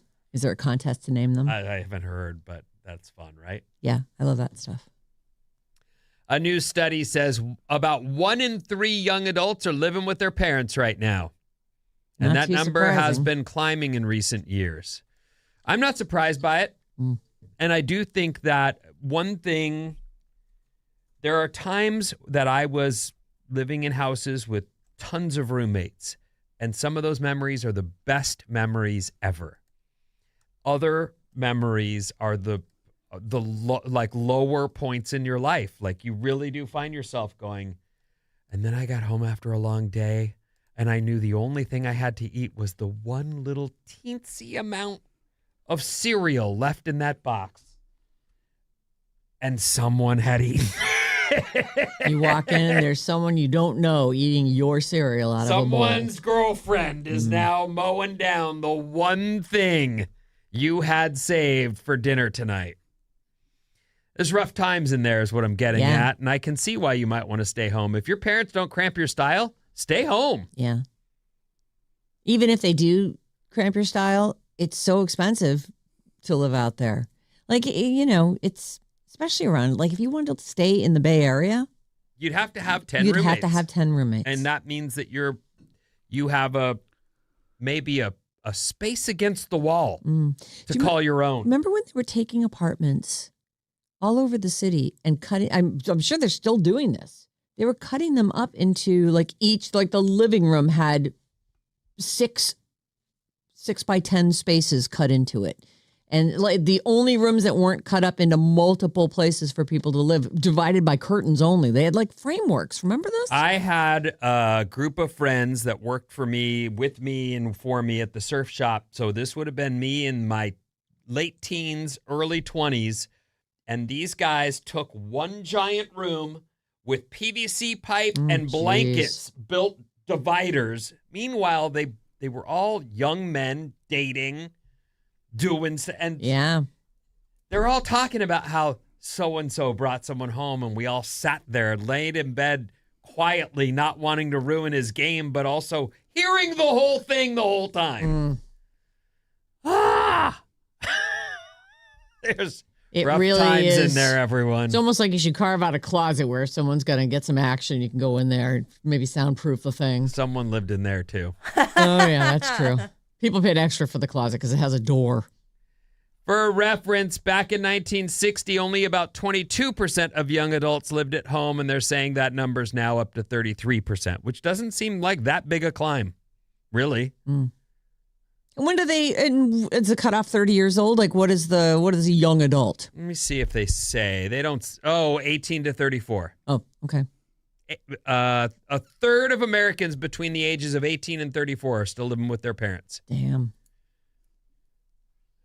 34. I'm not surprised. It's expensive to live in the world. The top 3 states with the most young adults living at home are Jersey, Connecticut, California. Oh. Makes sense. It does. Our text number is 800-400-3697, and Maddie's on the show. Hey, this first one's really important, 415. Maddie should get a point for winning the NCAA pool. I think I should get it too, actually. But 510. You guys want to vote on that? How many points does he get for winning? His bracket did the best. 1. That's what I was thinking. Okay. Wow. If he got it exactly right, he could get 2. Did you pick the winner? I didn't pick the winner. So not even Sorry close. about it. All right. 510. Vinny, when will you let your girls get their first tattoos? My sincerest hope is that they don't start that, but I won't. There's a lot of things that I fear for them. A tattoo is not one of them. Hair dye, I'm not tripping on. Tattoos, a little more so, but okay. Serious drug addiction and alcoholism, I'm very overly concerned about them throwing their life into that. Yes. So that's the thing that I want to concern myself with. Yeah. 206, some industries still don't allow tattoos. My stepdaughter just got a job as a flight attendant for SkyWest, and she has to hide her tattoos either with makeup or long sleeves. 510, tattoos went from being unique works of art to now looking like stickers on people's bodies. There are sticker style. It does feel like there are some people who've got just like a little sticker here, there, everywhere. The trend that the young people in Hollywood are doing is those little tattoos. And if you go to a normal tattoo place, they'll tell you, I don't want to do a small one like that. It's just going to turn into a little blurry blotch. They want to do bigger, more expanded style tattoos. And be creative. And yet, wrap some octopus arms around your I agree. arm. That's the trend, the little sticker type thing. 650, Vinny, got my first tattoo at 50. I'm 65 now and have 3. I think when you get them at an older age, less chance of getting something awful. Pam in San Mateo. Well, you did have your whole life to think about it. And you have some money to spend instead of saying to that person at the party with the homemade tattoo gun. Sure, I'm drunk. Go Why ahead. not? Right. Yeah, I didn't start till I was 30, so wait a little bit. 916, friend got his first tattoo at 71 years old, thinking of getting my first one myself at 65 years old. So some older folks out there thinking about it. Well, you don't have to worry about that removing you from the workforce. Yes. Once And you're your skin is 65. already saggy, so you're good to go. Yep. And then finally from 415, we love listening to Salad, Bonnie, Marty, and Boob in the morning. All my autocorrects. Boob? I had no idea. Oh, that's fun. Yeah, it's fun. We're going to take a quick break. When we come back, we've got your shot at Napa Valley Wine Train tickets.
Alice, 97.3. That is a good song. It's a catchy Did little... she just say it's so easy to fall in love with me? Mm-hmm. Oh. I'm the perfect mix of Saturday night and the rest of your life. Oh. All right. It's so easy. I just let that song wash over me, and I caught that last line and was love like, with me. oh. So good. I like it. I feel that way about myself, but everyone else tells me no. Nope. I would like to say we have some solid listeners who know what the hell's going on. This is day 2 of our Napa Valley wine train giveaway. These phones have been ringing for 6 minutes straight. Oh, is that why they already knew? They knew. 805, baby. Say the words. Right now, be caller number 9, 800-400-3697. You'll get a pair of tickets for the Napa Valley Wine Train Gourmet Express lunch or dinner. Your choice. It's all courtesy of Napa Valley Wine Train. Caller number 9 right now, 800-400-3697. Use it like a phone. That's what it is. Mm-hmm. You can also text us at that same number. However, that will not get you into this contest. We're looking for caller number 9 right now for the Napa Valley Wine Train. I have always wanted to go on the Napa Valley Wine Train. Everybody raves about it. Sounds so awesome. I think trains are super great. Like, we've taken the train a bunch of times, like between Boston and New York. And it's such a stress-free way to travel. I have not been on a train, but I was actually at our couples counseling appointment, and our guy goes, you guys could get a train. There's like a train that goes to Santa Barbara, and you'd love it. And we both were like, no. All right. God, that sounds great. Who does that, though? And he's like, I do it all the time with my wife. It's great. And I went, oh. You're together, but you're in like kind of a unique situation. Well, it takes the driving out of the mix, which driving's stressful for everyone involved. Yes. Either the driver's like, please stop making that sound, or the passengers making that sound. Yeah. It is true. Like, some of our most epic fights have been in the car, and it's very. It can be a super stressful. It's not a relaxing, fun start. If you arrive at your destination and everyone's all pissed off at everyone else in the car, the two of you. Yeah, trains everyone. John wants to do. I guess there's a train. You can take a train up to Seattle or up to maybe BC, and then you can go across Canada in that. I'm like, I would love to. That sounds so fun. I think that's a Chicago train too. Like, if you're going to go long, I mean, Santa Barbara also sounds like a quick bip. Yeah. Well, in Santa Barbara, I mean, if you haven't been, it's a little jewel of a town here in California that once you've cruised around there, you go, well, this is great. Really great. Beautiful. I could live here. Well, it's gorgeous. Super expensive, and there's not a lot of jobs, but for visiting, very fun. We got a winner. Oh, yeah? Who we got? Erwin from Union City. All right, He Erwin. and his wife are going to go on the train together. Congratulations. Very excited. Oh, sounds so fun. We took the train out to Tahoe a couple times, too. Well, on this train, the Napa Valley Wine Train, like, I know. boom. That's why I need to go on that. Well, this one, though, too, it's a gourmet. It's like a whole experience, right? I mean, a gourmet express lunch or dinner. Sounds so good. So we'll have these all week at 8:05. And tomorrow we'll do it right before we play our weekly game, Bridge the Gap. Mark Willard is going to be playing for Gen X of Willard and Dibs. That's the afternoon show over at the game. I've been in a room with him, but I don't think I've ever really met him. He's really cool guy. Yeah. Really nice. He teaches with me at the Academy of Art University. Is that so? What does he teach? I believe he teaches sports broadcasting. Oh, I see. I was like, teaches sports. Yeah. I didn't even know you guys had a sports program. Yeah, PE. No, it's sports broadcasting. Yeah, and Sam Lubman is going to come back. So this will be his third win. Will we crown him, or should we have him come back for one more? He has to do consecutive. It is consecutive. This will be his third time. Oh, okay. But he tied with Scott Budman, and we could next week have Scott Budman come back and have them, and we'll settle it. We'll have enough tiebreakers that we can make sure one of them comes out on top. We'll talk to him tomorrow. I want to make that happen. That just sounds fun, like an ultimate championship. All right, let's begin with Stephen Colbert. We finally know who's going to take his place. By the way, he is just a loose. It's been really fun watching him because he knows he's done. He's got I don't know, maybe a month left, maybe a little more than that. Isn't he done sometime in May? Oh, yeah, you're right. It was so long ago when they announced it. I thought he had the rest of the year, but okay. But now it's been the rest of the year already. It happened. He is very loose. He doesn't care who he insults. He's just having fun. It's been really fun watching him. You know what would be, well, it's kind of unfortunate, but that's what that time slot needs. I think they've gotten so stupidly formulaic. Every one of them does the same, and here's my band guy, and this is when we talk to people. Like, you guys break it up already and do something different with that time slot. Right. It is so predictable and so boring. I know that you would like to watch the monologue and then you're out, right? Yeah, I usually that is all I'll watch unless they're doing something. Like Fallon, actually, I like some of his games. Those are pretty fun, but even those, he always plays a game. Kimmel's actually a really good interviewer. Like a really good, he's right there, he's listening, he's got his own thoughts about how this interview should go. Other people are pretty uncomfortable. But yeah, I mean, basically I can satisfy myself just watching the monologue and like a closer look from Seth Meyers or something. How you have 4 shows on doing the exact same setup all the time feels just sad. But okay, so he's gone. But now with that time, he's being loose and probably getting ratings. Maybe better than ever. His final The Late Show is May 21st. And I just found out who will be taking over not just that time slot, but the hour afterward as well. This person is actually paying CBS for the time slot. Oh, no. And the following hour. And his name is Byron Allen. What? Don't look him up. Don't look him up yet. Okay. Because Byron Allen is an incredibly well-known person to the people of an age in this room. He was on a little show called Real People. How old in the 70s and 80s? How old is Byron Allen? 75. Yeah, I'll say 74. Byron Allen is 64 years old. He was 17 and 18 that first season of Real People. Yes, which I also went, because I was like, how is this possible? It was 50 years ago. But the guy was born in 1961, I think. Huh. Well, what's his shtick? What's he's the become, I believe he's a billionaire, right? I don't know. But I see him from time to time. He does a lot of stuff with comics. Yeah, he's a comedian. I've never seen him do like a stand-up thing that I was like, well, I got to see more of that. But this is what he's going to do. He is paying to take over the hour that Colbert is normally on and the hour after Colbert, which didn't that used to be the James Corden show? Yes. Yeah, I believe so. His net worth is $1 billion. What's he got that money from? Media. He produces. Media. He's a media guy. He's recognized as one of the wealthiest comedians, which I don't believe.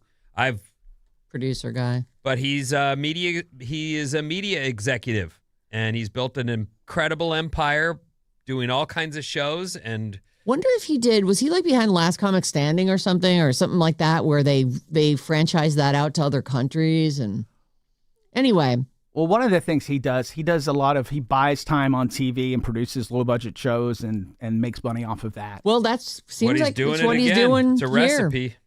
So here's what we've got.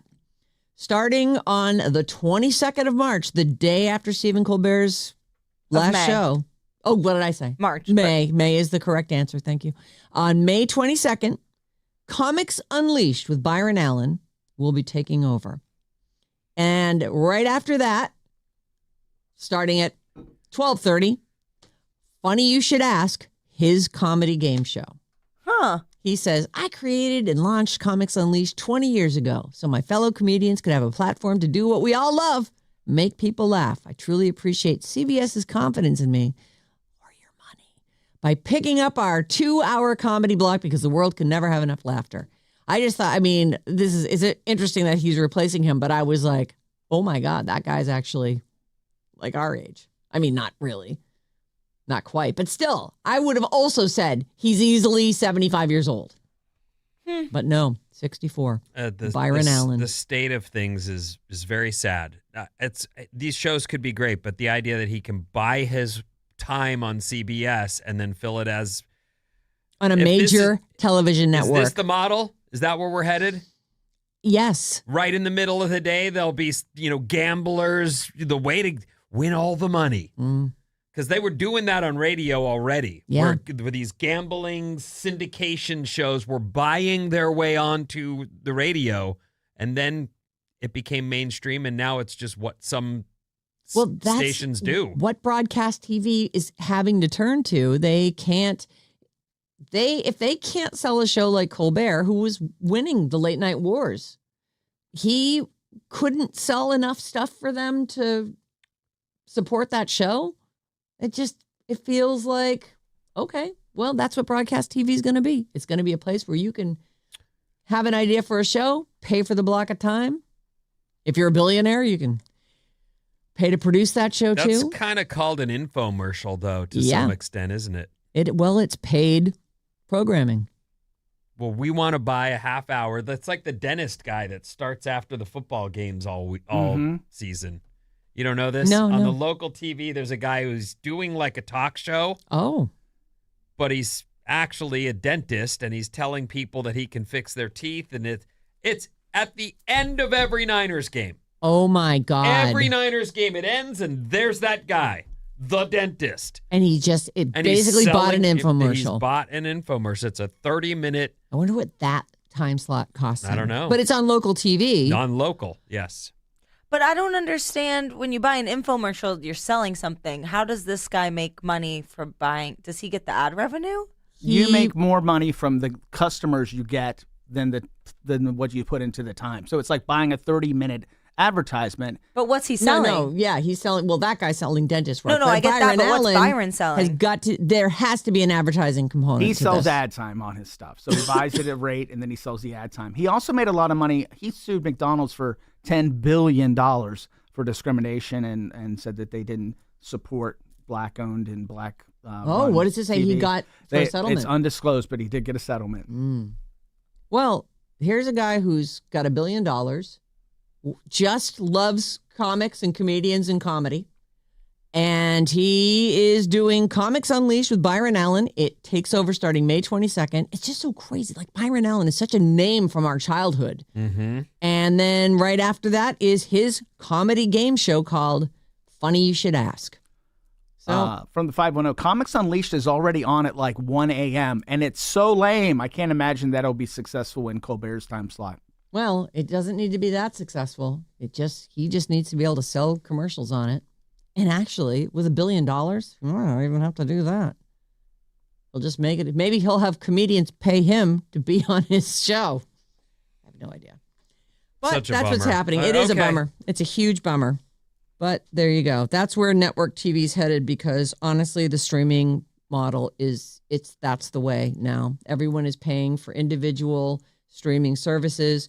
That's getting so expensive. Cable is suffering. Who wants to watch things when they're on?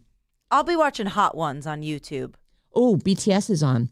They ate a record number of wings, apparently, during their episode. The whole band. Okay. Are there 8 of them? 7 of them? Ooh, I can't wait to watch that. I don't know very much about them, so that'll be a good way to learn. It will be, actually. Do they all speak English, or will there be a translator?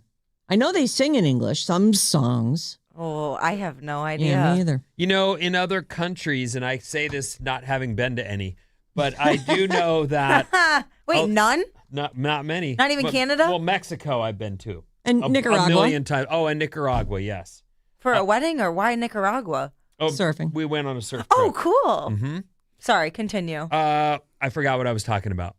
That you've been to a bunch of different places. A lot of other places learn English. It's part of so other countries, China, wherever other places, that's they all learn English. So they will often, if they're in a sport or they could do it, sometimes they get a translator because, like, say, a Japanese pitcher. Yep. Probably could do the press conference, but just to be on the safe side, has someone there to help interpret for them. So in BTS, RM, which is one of the guys in the band, he's the only fluent English speaker, and he does most of the interviews. The others have intermediate proficiency and are studying English still. Oh, so he's He'll the main guy. The bulk of the talking, but it's still, a big part of being an international star. He says he learned English from watching Friends. I've heard that before. Yeah, that they'll watch American TV. Yeah. So there's that. Here's the Kim Kardashian thing. I couldn't find it earlier, but Kim Kardashian and Lewis Hamilton have made their relationship Instagram official with this high-speed Ferrari donuts that they were doing. She is seen in the passenger seat of their Instagram post that they did together saying, "That's insane." They're a beautiful couple. Beautiful. This is going to sound weird, but having suffered through the Kanye situation, I really hope she finds some peace and comfort in this new partner because, boy, all of the stuff that was happening, and I know the feeling when you're attached through children, it's not let me just get on down the road. You know what I don't need? This in my life. Yeah. Goodbye. You're already attached in ways that are unbreakable. And anyone that you invite into your life is also now going to be somewhat attached to the Kanye and that situation. Because I wish her the best. I hope it works out. They're doing a high-speed drive. They're actually in Tokyo, and he wrote, "Here we go again, Tokyo Drift Volume 3. So that was the last race for Formula One, and he's going to have a little time off because they had to cancel 2 of the races in the Middle East. Oh, good. Well, he'll spend it with Kim, I'm sure. Speaking of Kanye, he was supposed to go to England to do Wireless Festival, and they won't let him come, so it got canceled. Well, his appearance got canceled. It's funny, too, because the guy who was putting the whole thing together, which, by the way, this is, I won't be doing this in the music news. We'll play our game. Anheuser-Busch pulled out, PepsiCo pulled out, all these major sponsors for this wireless festival were like, if Kanye's on this bill, we're not sponsoring it. And the guy was like, I don't care, the organizer. And now it's out of his hands because a bunch of politicians were mad about it anyway, but they've said, no, he can't even come in the country. So Kanye's. And I think they're canceling the whole thing. Oh, the whole thing? Yeah. Oh, why? Because he lost all his sponsors and Kanye? That's funny. Let me look and see if I can find it. It doesn't really matter. I know people would say they would go see Kanye just to see what happens. Yeah. I wouldn't waste a night on that. And I don't mean that as a way of saying I'm politically correct. I just mean I don't want to be involved in what that guy's doing. I guess it's like seeing him melt down, or like the one time in Sacramento, he started screaming, Jay-Z's trying to kill me. And everyone in the audience is like, what is happening? What are you doing? What are you doing? That is the question. He did that live show in LA recently, and he had a whole breakdown during the show about the lighting. Yeah. I don't want this disco. He restarted a song like 5 times. 5 times. At least because the lighting guy didn't know what he meant. He's like, this is the lighting. Yeah, I realize there are people who want to see that car crash. I got better things to do. Yeah. You're seeing it's confirmed that the whole thing is canceled. Yeah. That's what I'm seeing. Well, sorry about it, guy who organized. Maybe everybody else jumped off too. Like if you were anti the stuff that Kanye West has had to say in the last year or two, you might also go, I'm not playing at that show. And now all the sponsors are dropping off. Probably bands are like, no, thanks. That's okay. And now the UK government is saying, no, you can't even come in. I'm not surprised. All right. Next up, do I have time to do another thing here? Heck yeah. All right, let me find something. Let me find something good. This has just been hanging out for a minute, and I wanted to mention, after winning the Oscar for Best Supporting Actress, Amy Madigan, who played Gladys, I guess, in Weapons. They're now saying we're going to do a prequel to Weapons and to show how that character got to where she was. However, they say as a prequel, there'll probably be someone who plays her young in several different stages in her life, and then it ends up being Amy Madigan. There's no confirmation that she's involved yet, but they are saying the fact that she won was the impetus for them to do that a prequel. movie had been out a while and it had a lot of word of mouth. And when I finally just said, "Screw it, I'm going to watch this," it's really good. It's got a terrible ending, like so hard to believe. But it's also been made fun of and become a part of pop culture. The running through the buildings and the being chased and the Conan O'Brien mock-up of that at the Oscars was hilarious. There it is. So yes, it was real part of the movie. Yeah. And while you're watching it, you're going, "Oh, come on." But the movie itself was good. Not this. So if you loved Weapons and you thought that, is her name like Auntie Gladys or something or whatever, Gladys, that is in the works with, I guess, the same guy who wrote Weapons, helming it.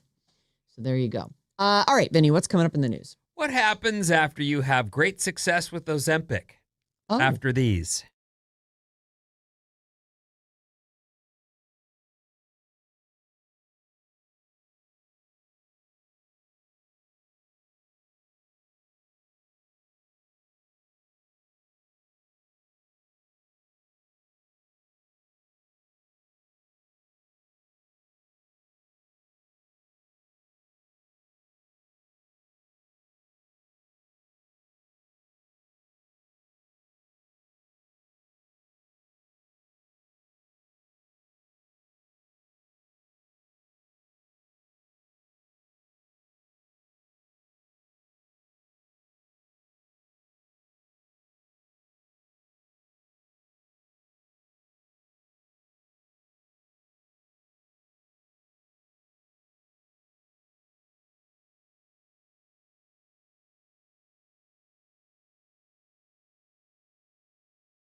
Alice, 97.3. Sarah Vinnie, Alice Morning Show coming up at 9:05. Your first chance today to score tickets for Benson the Boone.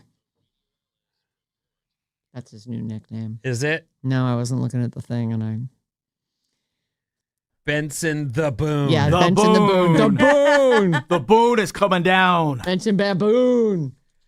What's up, everyone? This House Report is brought to you by Jumpstart MD. Start your weight loss journey with Jumpstart MD. Mention radio to get started for only $20.26. Call 855-JUMPSTART or visit jumpstartmd.com. Could change your whole life. Yeah. I have a story coming up. Oh, yeah. I that. Can't wait to hear what you have to say about that. Good morning, and thank you for being with us. We appreciate you. Mostly sunny today after the morning clouds and highs in the mid-70s. There is rain on the way for the back end of the week and into the weekend. Artemis is on its way home. The pictures are incredible. You should give it a look. But they've made they made the record, the farthest human beings away from the planet. They're on their way back now. They've made the circle around and are headed home. So exciting. It is exciting. And I wanted to show it to you. It was from yesterday, but the new update, that green line that shows the path, they've made it around and they're on their way back now. So very cool stuff. Go space. Go space. Or something. Go to space. Let's go to space. Let's go. Well, I'll stay home. Let's go. You go ahead. Let's go. Let me know how it goes, though. I will. It'll be a delay in my messages, but real quick, Michigan won the national championship last night, and now March Madness is over. Oh, that's so sad. Mm-hmm. I wanted to bring this up real quick as I am a fan of social media for specific reasons. I like staying connected to the people I grew up with and seeing their lives. I like some of the stuff you and I were just doing. There's music. You can find the kookiest music on social media. The weirdest people are all on social media. It's fantastic. One of the videos we just watched is a guy cooking at a wok in a kitchen, crammed in the kitchen with instruments, and he's cooking and singing, and it is... And there are people playing they're all crammed in. He's not singing well. No, but he's also cooking at the same time. So. And I don't know what that is, but I watch it with great... And then the other one is the polka dot thing I just showed you, which is, if you'll see it somewhere because it's out there. And it's good. It's like Polka Dot Primus. Yeah. It's like this lady playing, I think it's a lady. I thought it was a lady too, but we're making an assumption, aren't we? We are. You long can't blonde tell. hair and girly hands. But she's playing a double neck guitar, and they've got like weird paper mache polka dot painted stuff on, and their makeup on their hands and make them look polka dotty. Then there's a guy drumming, and there's polka dot backdrop behind them. It's so and those weird big nose masks. Weird big noses. Yeah, anyway, like plague masks. There's lots of fun that can be found on the internet, but one of the recent sort of trends I've noticed, and I wanted to mention it to you because I am curious how this, and Bob will likely be the first person to go, isn't it great? Mm-hmm. There are a lot of posts that I see, particularly on Facebook, where people will say, I'm looking for a new car. Let me know if you have any leads. Family of 4 with dog, looking for a place in the area, want to be able to walk to the stores locally, and they put all their needs on there, and you'd think, looking at that, like, wait a minute. Since when do the people renting or selling cars have to go find the people who want what they've... It's like the opposite world. When I needed to go get a place, I had to look through the want ads, go apply, and cross my fingers, especially in the Bay Area. Yeah. Every place has... I mean, I remember you saying, well, you should bring a muffin basket or something to make you stand out from the other people. And I'm like, I don't buy muffin baskets. They were having... I don't care where I live. I won't do it. It was so competitive when we first moved here that we would go to apartment open houses and there would be 1,000 other couples, all people with like their checkbook out. Yes, I will take this apartment. Yeah. I will give you a bribe right now. Name your price. It's very strange. I'm sure it must be working for these people, but it's crazy to think that you, instead of frantically searching for the thing you need, you just put it out into the universe and let it find you. Well, maybe they are still looking, but they're like, why not post on Instagram what I'm looking for? If anyone's got a suggestion, or knows a guy who's got a This is really common in rural America. So like where I grew up, if you go to the city, we have a Facebook page for the town. People will do this all the time because you never, I guess they've been doing it for years. And we used to even have a radio show where people would call in and say, I'm looking for this or I'm selling this. Oh my God. It's like called the radio swap meet. Swap meet. Yeah. Oh my God. It was very popular on the first station I worked at. It's an interesting thing I guess the internet doing its thing, but I really, to say, my car is about to crap the bed and I need a new one. Let me know if you've got one for sale. There's no specifics. No. You're just, anyone with a car for sale, hit me up. But sometimes people will donate a car, or they're thinking about getting a car and they know this person. Like, why not throw it out into the universe and also be looking, I assume. It feels strange. A car seems crazy, but for smaller stuff, there are Facebook pages. Like I'm in one called Marketplace? Buy Nothing. Not even Marketplace. Oh. They're pages for specific neighborhoods. And I'm in one called Buy Nothing Hayes Valley. And one time for a project, I was looking for some milk crates. And so I posted on there, hey, does anyone have some milk crates that they'd be willing to get rid of? And a bunch of people commented, and I got some free milk crates. Oh. So it works. Yeah, it works. Probably not for a car, because you're right. If you're going to sell your car, you're going to post that you're selling it. But for, if you're I'm thinking, like, what? But when you're in a community and someone needs to borrow something or take something off your hands, okay, it works well for me. That is one nice thing about the internet, like between Nextdoor, posting on there, although that is not for everybody. I can't be on there. That's just like, oh my God. I've watched John get into these tussles with people. Well, and I heard on Facebook, I've seen posts of people complaining about the Facebook marketplace where they're like, I'm selling this thing for $10, and people have written them saying, if you bring it to me, I'll take it for free. And they're like, I'm selling this for $10. I'm not bringing it to your house and giving it to you for free. There's a whole Reddit page dedicated to that. It's called Choosy Beggars, where people are just acting insane when they're trying to get stuff for free or at a discount or whatever. That's a perfect example. I read some of these things where I was thinking, I can never be that is triggering to me. I want to scream at someone who's, it's only $10, but I have to instead give it to you for free and bring it to you. Yeah. No, I will not be doing that. I sold my big Weber grill when I moved up from LA, and the person who bought it shows up in a Honda Civic and expects me to figure out how to get it onto her car and go. And of course, at that point, she's there. She's giving me the money. What are you going to do? It's just like, okay. So how did you get it on there? I ended up having to put it on the roof. Oh, Jesus. I had some ties that I gave her, and I tied it down, and I'm like, good luck, But I mean, Hope this what else are doesn't you fall going to do? off on the freeway. Yeah.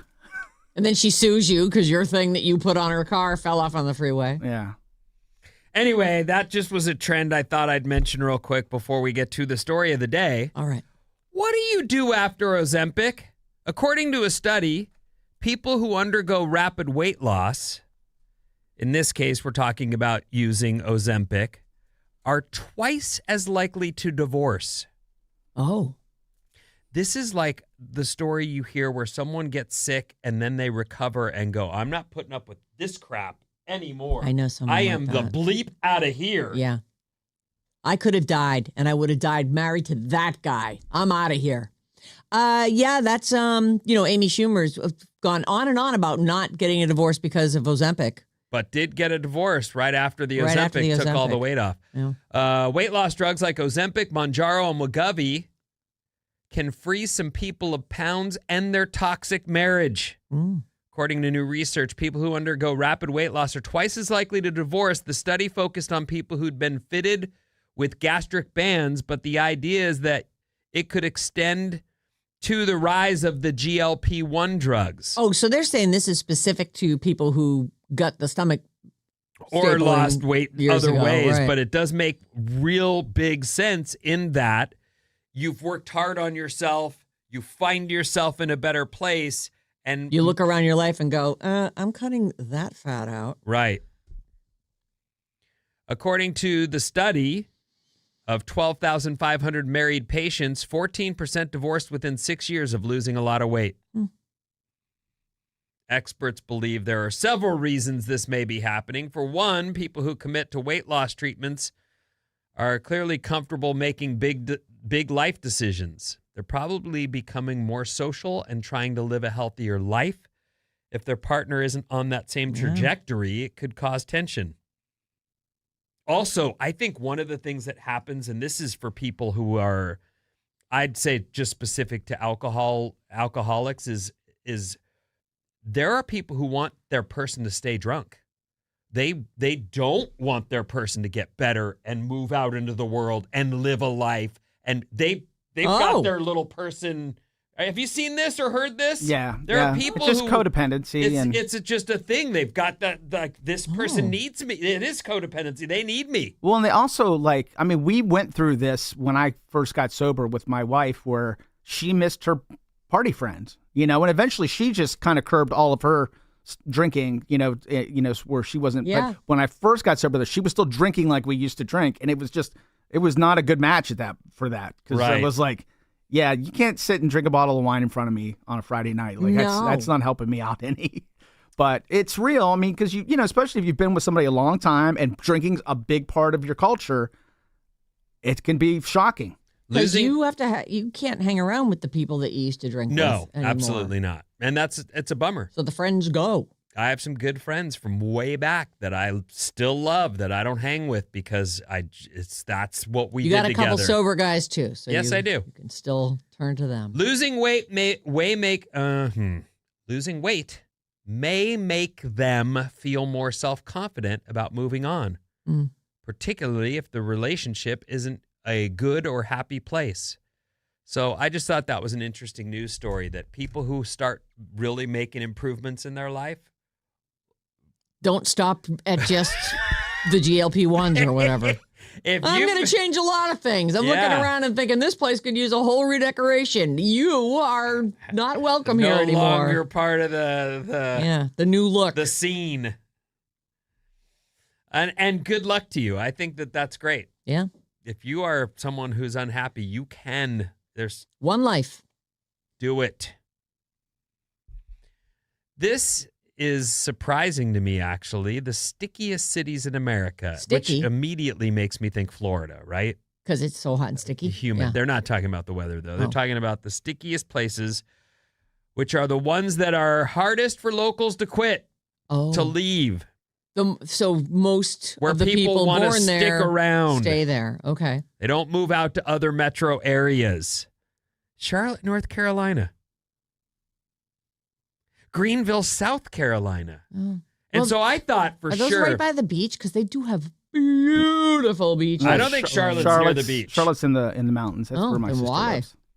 I'd be like, I love Charlotte. Move to somewhere on the beach. Daytona Beach, Florida. Oh, really? Louisville, Kentucky. So all these cities that I'm listing, I'm going, what in the? They say San Diego has the highest churn rate, as does Vegas, San Jose, California, and San Francisco on the list as well. That's because people get here. They're like, oh, it's the dream. I've got my savings. I'm going to figure this out. And then they go, I am broke, and it's been 2 weeks. Yeah, I was happy in San Diego and wouldn't have left. But for me, people don't leave. At least radio people. We're not leaving. If you can get a job there and pay the bills. So I was absolutely like, no one's going to walk. They're not going to quit. And if they're doing, there's not morning jobs in this town. I got to go. And then you and I were born out of that. Yeah. But so I'm surprised to hear that. But I guess that is a rent and expense thing, right? It's got to be. I mean, and those are also places that you name that they are fairly transient overall, right? Like, maybe people who are born there and can stay there would stay there, but a lot of times people move in, move back out, move in. expenses is a big part of the party, though. I certainly think I know a lot of people who would say, myself included, getting to San Francisco was like the dream spot. Yep. It's a miracle. I love this place. And if, on only if you can $60K afford, a year, right. it's not really. It's a problem. Right. Oh, I have $60K a year, and I have 6 roommates. Yeah, that's tough stuff. Anyway, this story is well, maybe it's not surprising. China edges past the United States in global approval ratings. Oh, Jesus. What is a global approval rating? While neither country commands broad support, China has surpassed the United States in global approval ratings in 2025, with the median of 36% approving of China's leadership compared with 31% for the United States. That's not funny. shocking. That's not shocking at all, except that their human rights records is terrible. Maybe people are scared to say anything different. Maybe that's it. They're communist. All right. People get disappeared there on the regular. I still don't know what's going on there because they won't show us. And yet, maybe I should move there. Okay. No. Just for a few years. Our text number is 800-400-3697. And Maddie's on the show. From 281, my husband left me when I lost weight. I guess he didn't want a thinner wife. Oh. Well, I don't know what that is, but maybe he was a feeder. Well, like I said, there are people who want that person in their spot. Yep. Don't get better. Don't make yourself You're perfect better. the way you are. I need you dependent on me and sitting on the couch, which is a horrible thing, but it is a real thing too. Yep.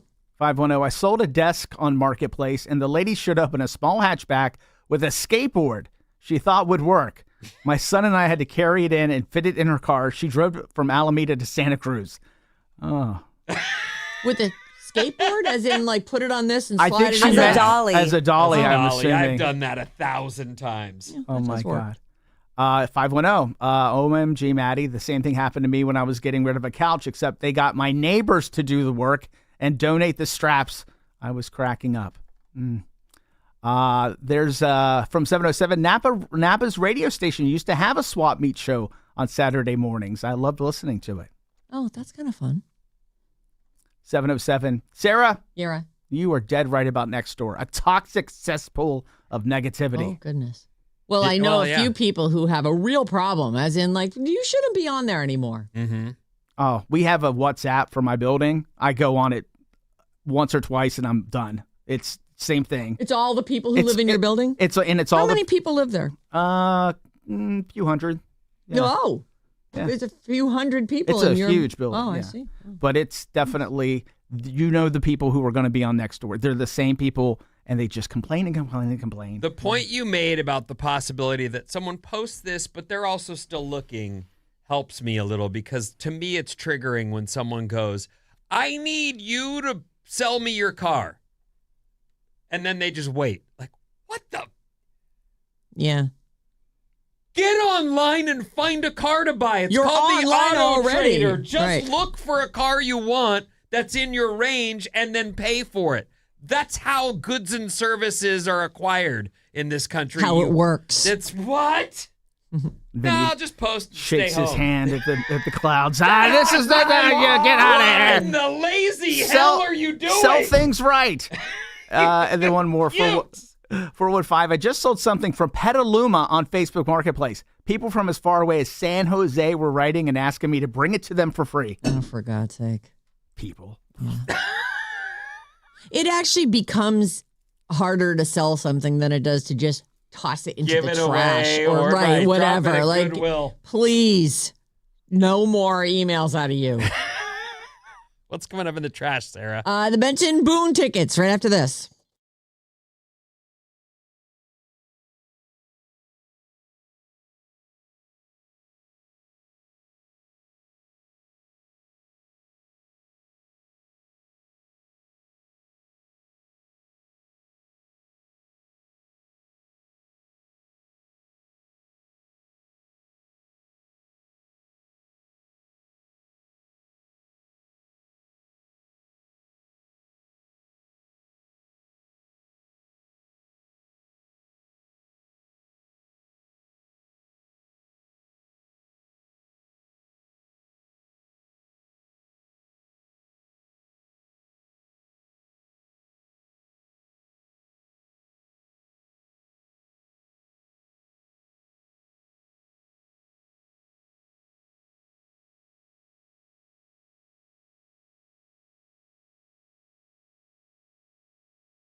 Alice 97.3, Sarah and Vinnie, Alice's morning show. It's bright and sunny out there.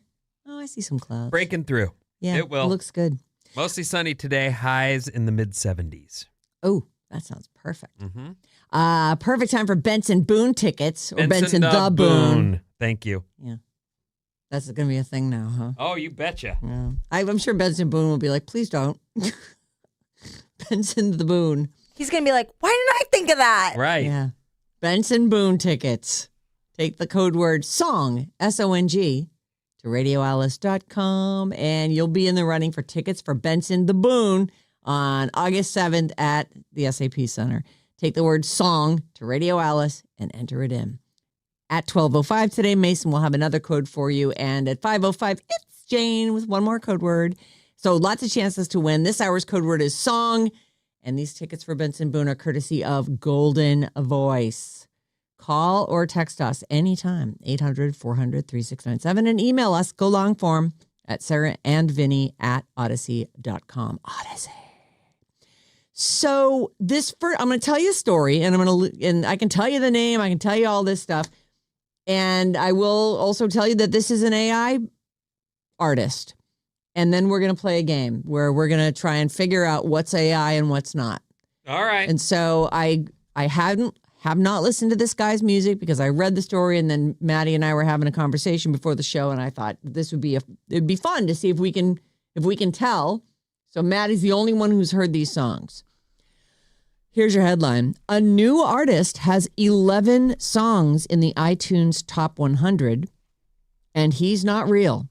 An artist by the name of Eddie Dalton. 11 songs on the top 100 most played songs on iTunes, including 2 in the top 10. He also has the number 3 album overall on iTunes. And one of his songs, Another Day Old, has 1.4 million views on YouTube.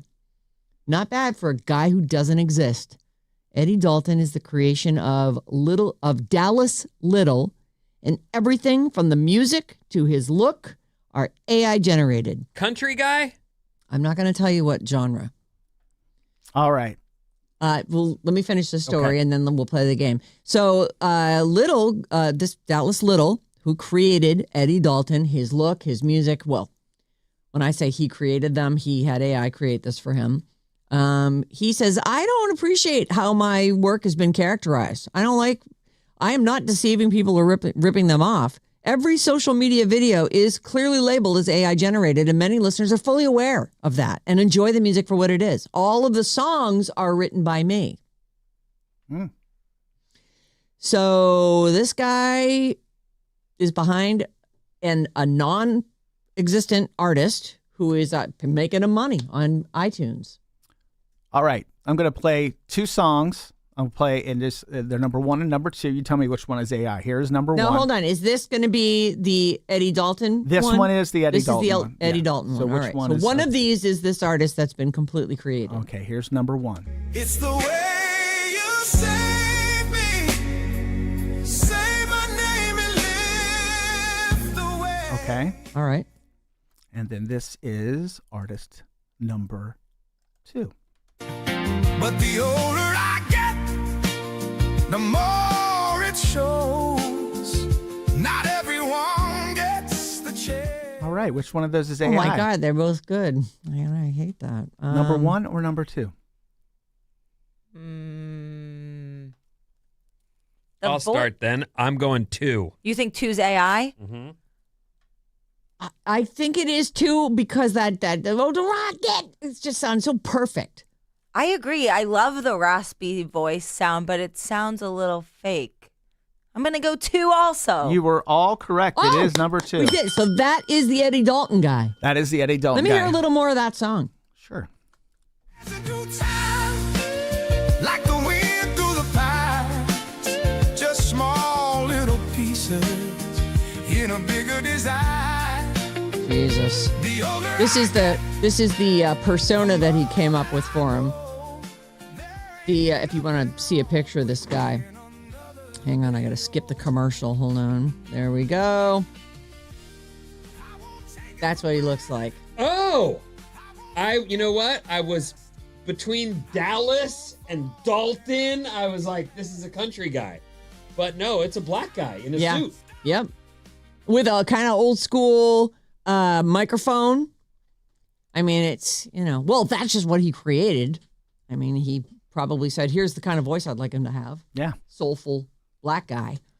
All right, we got 2 more of these. All right, so these are, we're just going to pick which one is real and which one is fake. Here's number 1. All right. How was I supposed to know what love looked like when Daddy never showed me what felt right?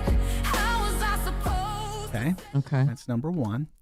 And this is number 2.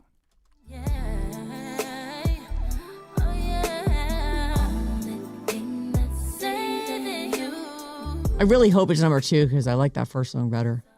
I'm saying number 1's fake. Okay, I'll say number 2. Just because I hope. I'm going to say 1. Number 1 is fake. Oh, you guys got it. AI. It's very shiny. It's got a very, crispy edge on it. Let me ask you a quick question. Yeah.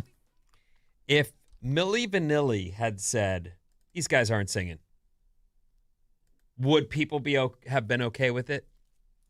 Do you remember Milli Vanilli? Yeah. If Yes. you don't know, these are guys who lip-synced their shows until the record skipped one time and they were caught live in front of an audience And they won a not Grammy. singing. Well, and they won won Best New Artist and at they the hadn't Grammys. even sung on the record. Right. They were lip syncing to say they looked the part, and so they were hired. But this is an example of what. I'll give you another example. There's a guy, a great guitarist. His name's J.J. Cale, I believe, and he's one of those guys who Eric Clapton has covered his songs, and he in interviews he has said, "This is the best. I got paid bank, and I can still walk the streets. No one knows me." Mm. So couldn't you see artists going this route on purpose? Why not? If you could put like you're saying, this Dallas guy wrote those songs and just created a persona. Created a singer and created a persona. Who's to say that's not going to be the way of the future for artists who want to just be able to do their thing? If they write the song, that I think adds a wrinkle to it. I mean, there are some people who are not people. They're non-people. They're not people. They're AI people who somebody said, a 30-year-old white chick with some rasp in her voice, a super pop song in the style of Sabrina Carpenter. Show me what you got. And then that's their starting point. Like, there's no one's playing any instruments. Nobody said so. Like, to me, that's. I mean, okay, you set the parameters, but you didn't create anything. I feel like we're in this world now where this different lines are going to be dependent on the consumer. What's your line? Right. Can it be a real song? Can AI do all of it? Right. Like that first song, I was like, "Damn, this is so good." I actually hope I hope this is the real one. I hope I have it wrong, but it just sounded so perfect. All right, give us the third one. This is our third round. This is number 1. Vinny, by the way, so far, and Bob have both gotten the first 2 right.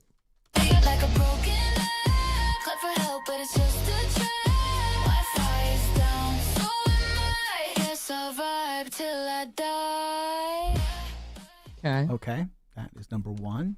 I enjoyed that. I liked it too. This is that sounded like someone that I recognize. This is number 2.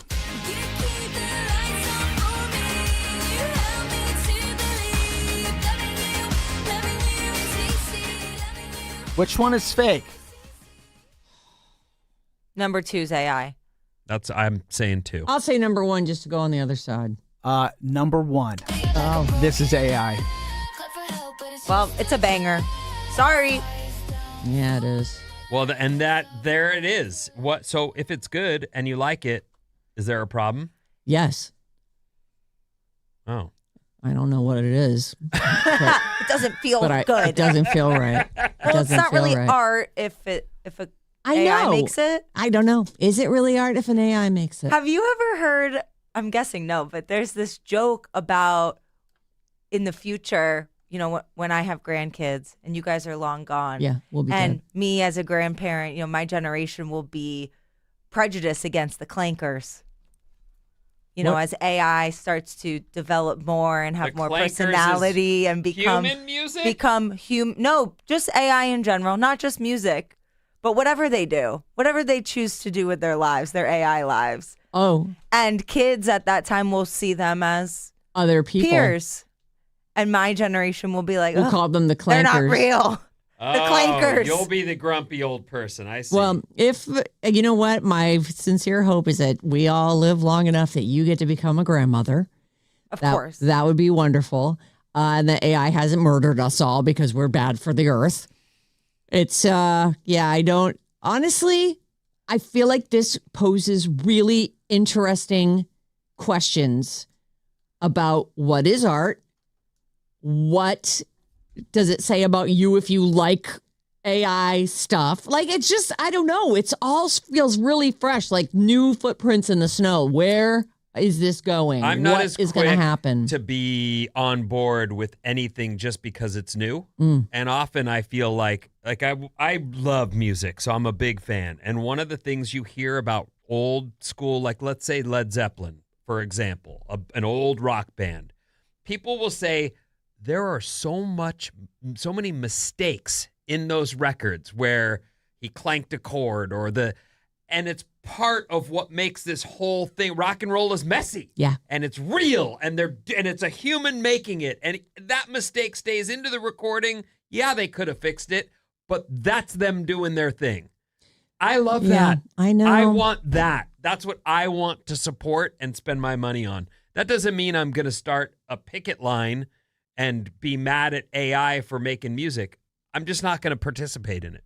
It's interesting because it is a human using tools available to them too. It's like we don't make music that goes onto tape anymore and then somebody cuts it up. Remember there's those thick reels that had the 18 or 16 tracks on them, or they'd have multiple reels running together. Like it used to be much more analog. Part of the artistry was how they used a razor blade to try and cut those pieces together. Yeah. How do you even do that? Right. Now it's on Pro Tools and someone just goes, doop, doop, boop, boop, boop. But that's it. They're just using the tools that are available, like these digital recordings. And so it does seem like sort of a logical progression. And yet I am super resistant to it. I don't want to like something that was created, like art that was created by essentially a machine. I do think, though, that there's a ton of stuff your son, Can of Bliss, is using that's available to him. And his music, if you haven't heard Sarah's auto-tune. There's a bunch of stuff going on there that is incredibly detailed and artistic. And yet there's also a lot of computer. Yes. A lot of computer. Yep. So I don't think that's not music, but his style of music isn't what I would put on. I'm rooting for him. Yeah, me too. My God, please. But I don't know that I would put that on for any other reason than he's your son. Right. So would I want AI to produce that kind of music? I would. You can. But that dude singing in that very first song that he played for us, or the second song, I guess, because that was the AI one, that sounded great. Like, sounded soulful, sounded amazing. Uh-oh. That's me. I'm just so sorry. hit the silent button. I did. Couple texts, 415. A white creator profiting off a fake black singer doesn't sit right with me. I'm with Ben. AI art is gross. That's Hard interesting. Pass. And then 707. Is there really that much difference between AI music and electronica in terms of creativity? I just said it. Yeah. There it is. Well, I think there definitely is a lot of difference between those two. When you say, here's how blah, blah, blah, here are the parameters, and then something creates a song for you, that's a lot different than having ideas for a song, writing lyrics for it, singing and performing whichever instruments, and programming a computer. That to me is different. But is one better than the other? Well, the AI sounds pretty freaking good. So...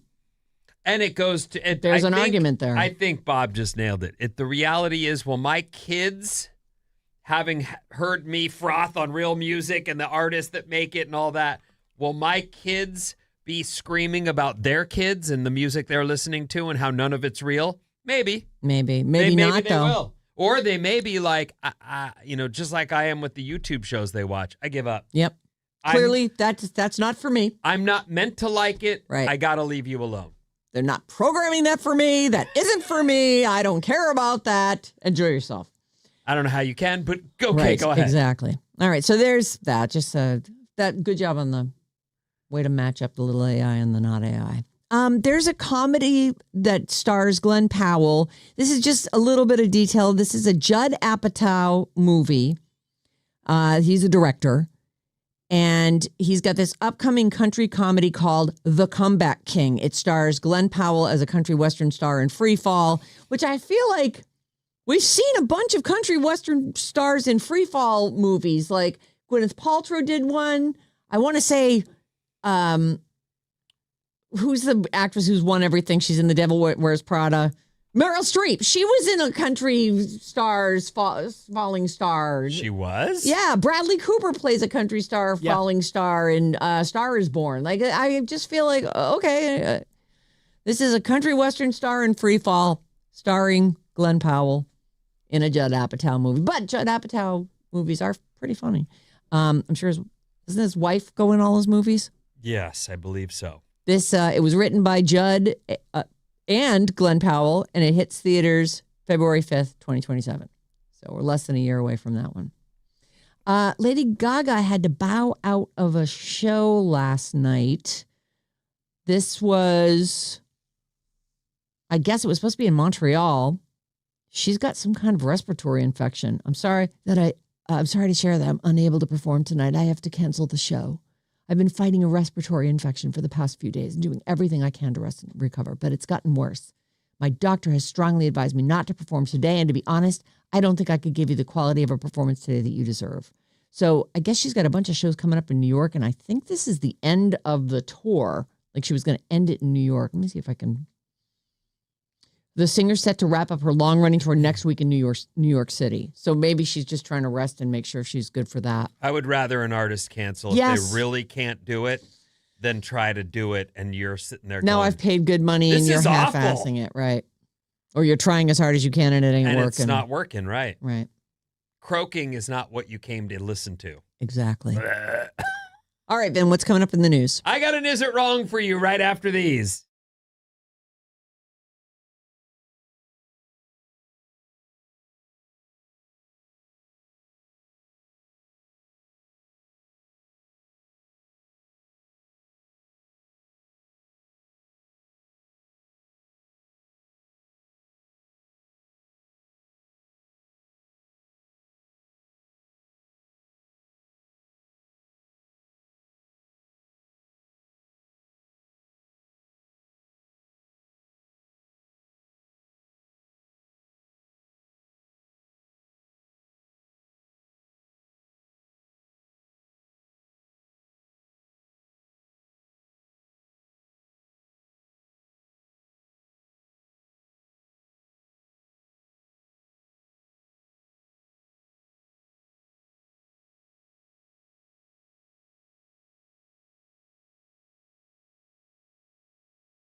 Alice 97.3. Sarah and Vinnie, Alice's Morning Show all this week. Benson Boone tickets. Be listening. 9:05, noon 05, and 5:05 for code words. And while you're waiting for those times to roll around, check out the Alice 973 Instagram for video reels and pics from the Sarah and Vinnie Morning Show daily and links to all our personal profiles. Yeah, check it out. We do bits now and skits. Yeah, it's incredible. Wow. I played Rocky the other day. I played Ryan Gosling. Yeah, you did. Yeah. And well. Thank you. Thanks. You too. Oh, thanks. Amaze. What's up, everyone? This Alice Report is brought to you by Bad Advice. Bad Advice is back, and we want your problems. Email them to badadvice973@gmail.com and listen Friday at 7 a.m. to see if we solve your problem. Yep. In our Bad Advice segment. We might. On Fridays. Yep. At 7. We are so good at it. We are. We will fix everything. Don't you worry about a thing. Mostly sunny today after the morning clouds burn off, and mid-70s today. There is a storm on the way, so rain is coming, everyone. My first story is, just so you know, I'm very tongue-in-cheek asking, is it wrong? So it's wrong. It's definitely, oh my gosh. But this is one of those things that happens in a group full of people, and instead of one person standing up and going, bro, no. Right now, you stop. Right there. The end. Instead, there's some giggles and some murmurs, and then it takes a second, and suddenly then the people start to get outraged. So here you go. Oh. A petition has been launched in an effort to remove a Washington County Board of Education member. This happened in Tennessee. And the district superintendent over comments made towards a student during a board meeting. So was the kid there, or the kid was right there? I'm going to show you the video because they're blurring her out. Oh. And he's right next to her as this video. I'll see if you can hear it as I hit play. That's her. That's him. God, you're hot. You know that? Hey, where do you go to school at? I go Crockett. All right. If you didn't hear it, God, you're hot. Ew. Creepy old puts dude. His arm around her. Where do you go to school at? Ew. Gross. And you hear it now. I could replay it, but you can hear the laugh, the like giggles in the background, but no one stands up and goes, bro, you need to back up. Yeah, right you need now. to excuse yourself from this room. You're done here. You know, I feel like there is a surprise and that moment of, did I hear that right? What should I do about it? It's like the slap. Like, someone should have immediately said, that's not how we do things. Well, you know what I mean? It's that stunned, There's, for me, when you bring up the slap, I thought that was a bit. Yeah. Like, you actually do say to yourself, well, it's Chris Rock and that's Will Smith, and maybe they're even, like, and then you realize when he says, wow, I just got the slapped out of me. Like, you go, oh my God, maybe it's not a joke. Right. But in this case, well, they go on to say, one of our colleagues, Keith Irvin, made a grossly inappropriate comment toward our student board member. Oh. Mr. Irvin has explained that he meant nothing offensive and that we have simply misunderstood his intentions. What were his intentions? What were they? What a horrible Please help us to response. understand your intentions, sir. I'm going to throw up. What we saw was shocking. He objectified and diminished a young woman publicly. No explanation can justify that. All right. So anyway, this is one of those debates, but it's clear it's not only going to cost this guy his gig on the board, others that sat by and watched it happen also might find themselves in big trouble. So I just thought I'd So inappropriate. It is wrong. God, you're hot. Do you know Right. that? Oh. Where do you go to school at? Gross. It is gross. And they're Hey, calling Grandpa, for this thank you. guy's job and others. So I'll keep an eye on it and let you know. But he loses his gig, right? Well, yeah. I mean, doesn't he? Is that like one of those elected positions where they also have another job in their life? You know, you're sitting on a school board. Yes. Or is that when it's countywide? Is that like your sole gig? No, I don't know think so. how that works, but I do know that he's in a position of power. Yeah. Well, also in a position of mad inappropriateness. Right. Like, wake up. Have you not been watching the news the last 5 years or more? Well, the change has been in motion, and clearly he's not paid any attention to any of it. Hashtag shut up, old man. Also me too, but hashtag what? Absolutely. Ugh. So anyway, that guy, it looks like his So gig gross. is Good. toast. Bye. And See it's you gone. later. And Adios. one of the good things is the internet shows everyone who he is, not just the local folks. God, you're hot. And for the record, he's how he sounds. A big old man, and he throws his arm up around the blur in the video because she's a kid. How old is that guy? Old enough to know better, obviously, but yeah, 67? Let me see if I can. What state was it in? Tennessee. Tennessee. That's so sad. Pardon me. Not long after the meeting, they say a petition was launched in an effort to remove this guy from the Washington County Schools superintendent, Jerry Boyd. So they've already got 2,500 signatures. This guy, I bet you this position is paid, and he is making is like a living his gig. at this. All right. I don't have his age, though. All right. It's not showing there. But he's gray-haired. And He's not a student at the school. Nope. Okay. Got it. But they are saying there's no explanation for this. This is whatever you say, we're not buying. Yeah. Right. We don't need an explanation. We heard it. Thank you for showing us who you are and that you shouldn't be in charge of anything to do with children. This is a far more innocent but still problematic mistake. All right. A supermarket was forced to give away about 38,000 bananas after they ordered too many. They say here. Oh. Someone put one extra zero in somewhere? Oh, boy. You ever rushing through something and only after the fact that when the reality sets in that you just go, oh, my God, I royally messed up and it was just a fat finger. I fat-fingered that. And I need 4,000 bananas. Oops, I just ordered 40,000 bananas. They had to frantically give them away before they went bad.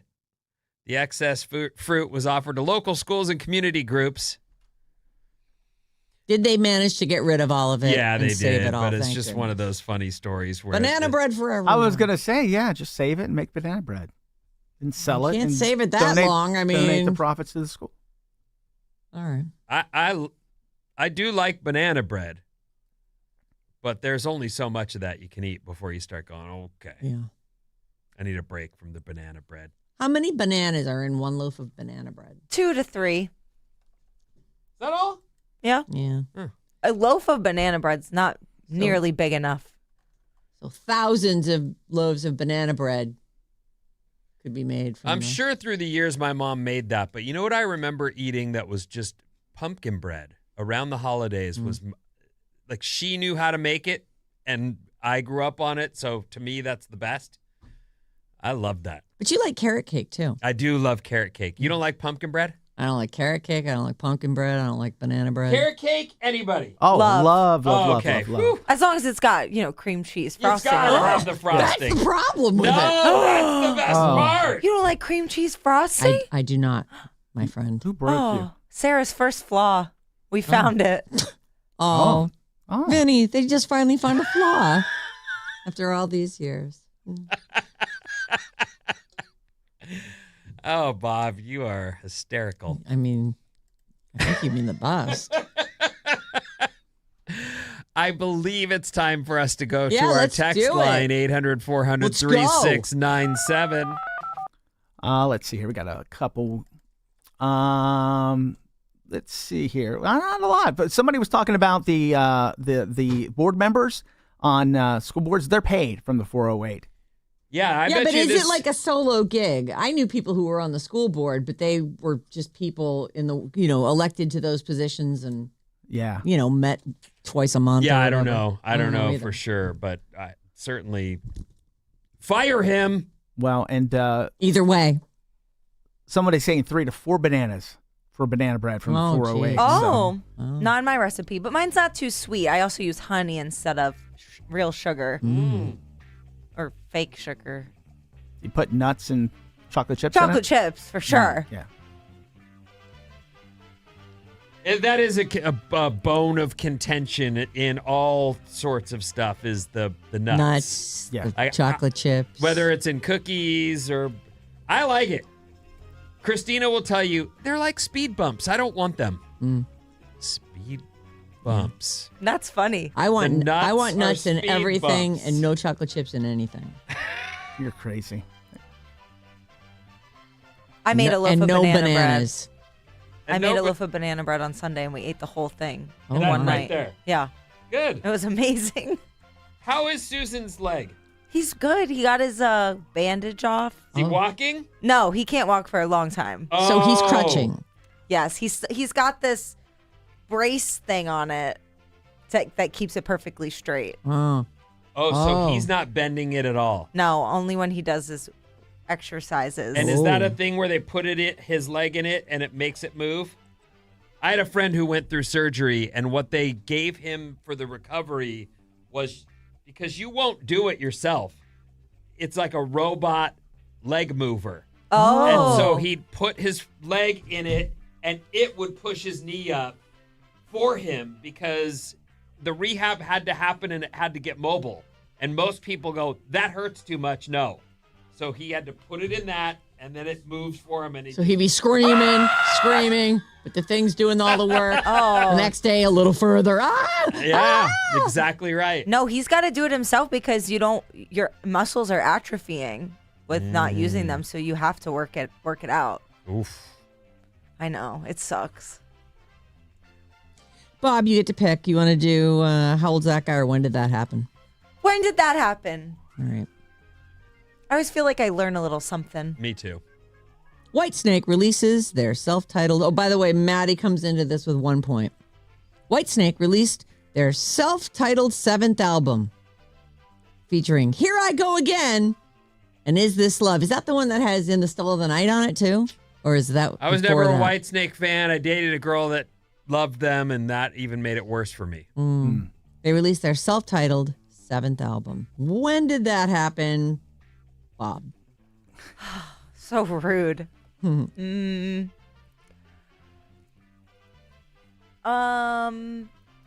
77. 77. What do you think, Ben? 82. 1983. It was 1987, and that's a point for Maddie. The first camel race in America was held in Sacramento, beginning a proud camel racing tradition that continues to this day. What? Although now it's in Nevada. Because of the taxes? Oh. Yeah, I guess so. I don't know. Maybe in Sacramento they were like, oh, we don't have any room to keep these camels. The first camel race in America was held in Sacramento, California, beginning a proud camel racing tradition that continues to this day, although now it's in Nevada. When did that happen, Vinny? I'm going to say 1973. I'm going to say 1890. Oh, boy. I think I'll say 1956. The answer is 1864, and that is a point for Maddie. Unbelievably long ago, 162 years ago. I've never heard of this. No one ever has. Still of the Night.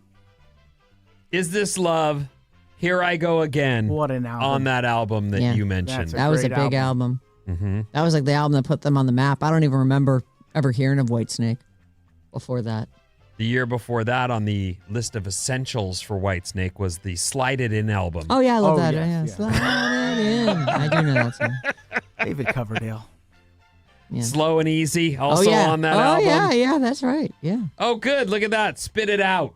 Oh, I don't know. It's that also one. on that album. Well, that's what you got to do. I'll swallow it. All right, next up. Morgan Wallen was arrested in downtown Nashville on 3 counts of felony reckless endangerment and a charge of disorderly conduct after throwing a chair off the 6th-story roof of a bar. He got off with a slap on the wrist and 2 years of probation after pleading to 2 misdemeanor charges. When did that happen? 2024. 24. 23. 23. 22. Exactly 2024. It was only 2 years ago. And Maddie so far has all the points available. I got them all. All of them. This is your last Man, chance. that guy's like covered in oil, isn't he? Nothing sticks to him. No. He's right. Yesterday I was reading his record from like last year, middle of last year, is still like number 3 on the album chart. I think if you don't pretend to be a good person and you build your brand and your career, like letting people know you're a bad person, then the people who like you know you're a bad person and they don't care. And country, by the way, does have a lot of outlaw types. That's like I think it was even on Sirius, like Outlaw Country. Yeah, that's a station. Is the name of the station. I don't have that channel and I haven't for a long, or that service and haven't for a long time. But I remember that. Here's your next one. Although if Maddie gets this one, even if he doesn't, I mean, he basically wins. I think Bob is first on this one. George Michael was arrested in a public Beverly Hills restroom for indulging himself by himself, doing stuff to himself. I have no idea. Take a wild guess. Was it in this millennium or the one before? No, okay, no, come on. It was a while ago. All right, you're winning already, Maddie. Maybe I could get a little hint. Take a stab at it. 95. 95. What do you think, Ben? 98. 98. 96. It was exactly 98. That's 2 points for you, Vinny, but it isn't enough. Maddie, by a score of 4-2-0, you are the winner. Woo! It's been a while. Maddie, he's on the show. Yes, Maddie, he's on the show. There's Maddie. Congrats, Maddie. Congratulations, Maddie. Goodbye. Keep it here on Alice all day. We got your chance to win Benson Boone tickets coming up at 12:05 and 5:05 with Mason and Jane. And don't forget tomorrow, 8:05, another chance at the Napa Valley Wine Train tickets, plus another epic Battle of the Generations with Bridge the Gap. We'll see you on Hump Day. Thank you.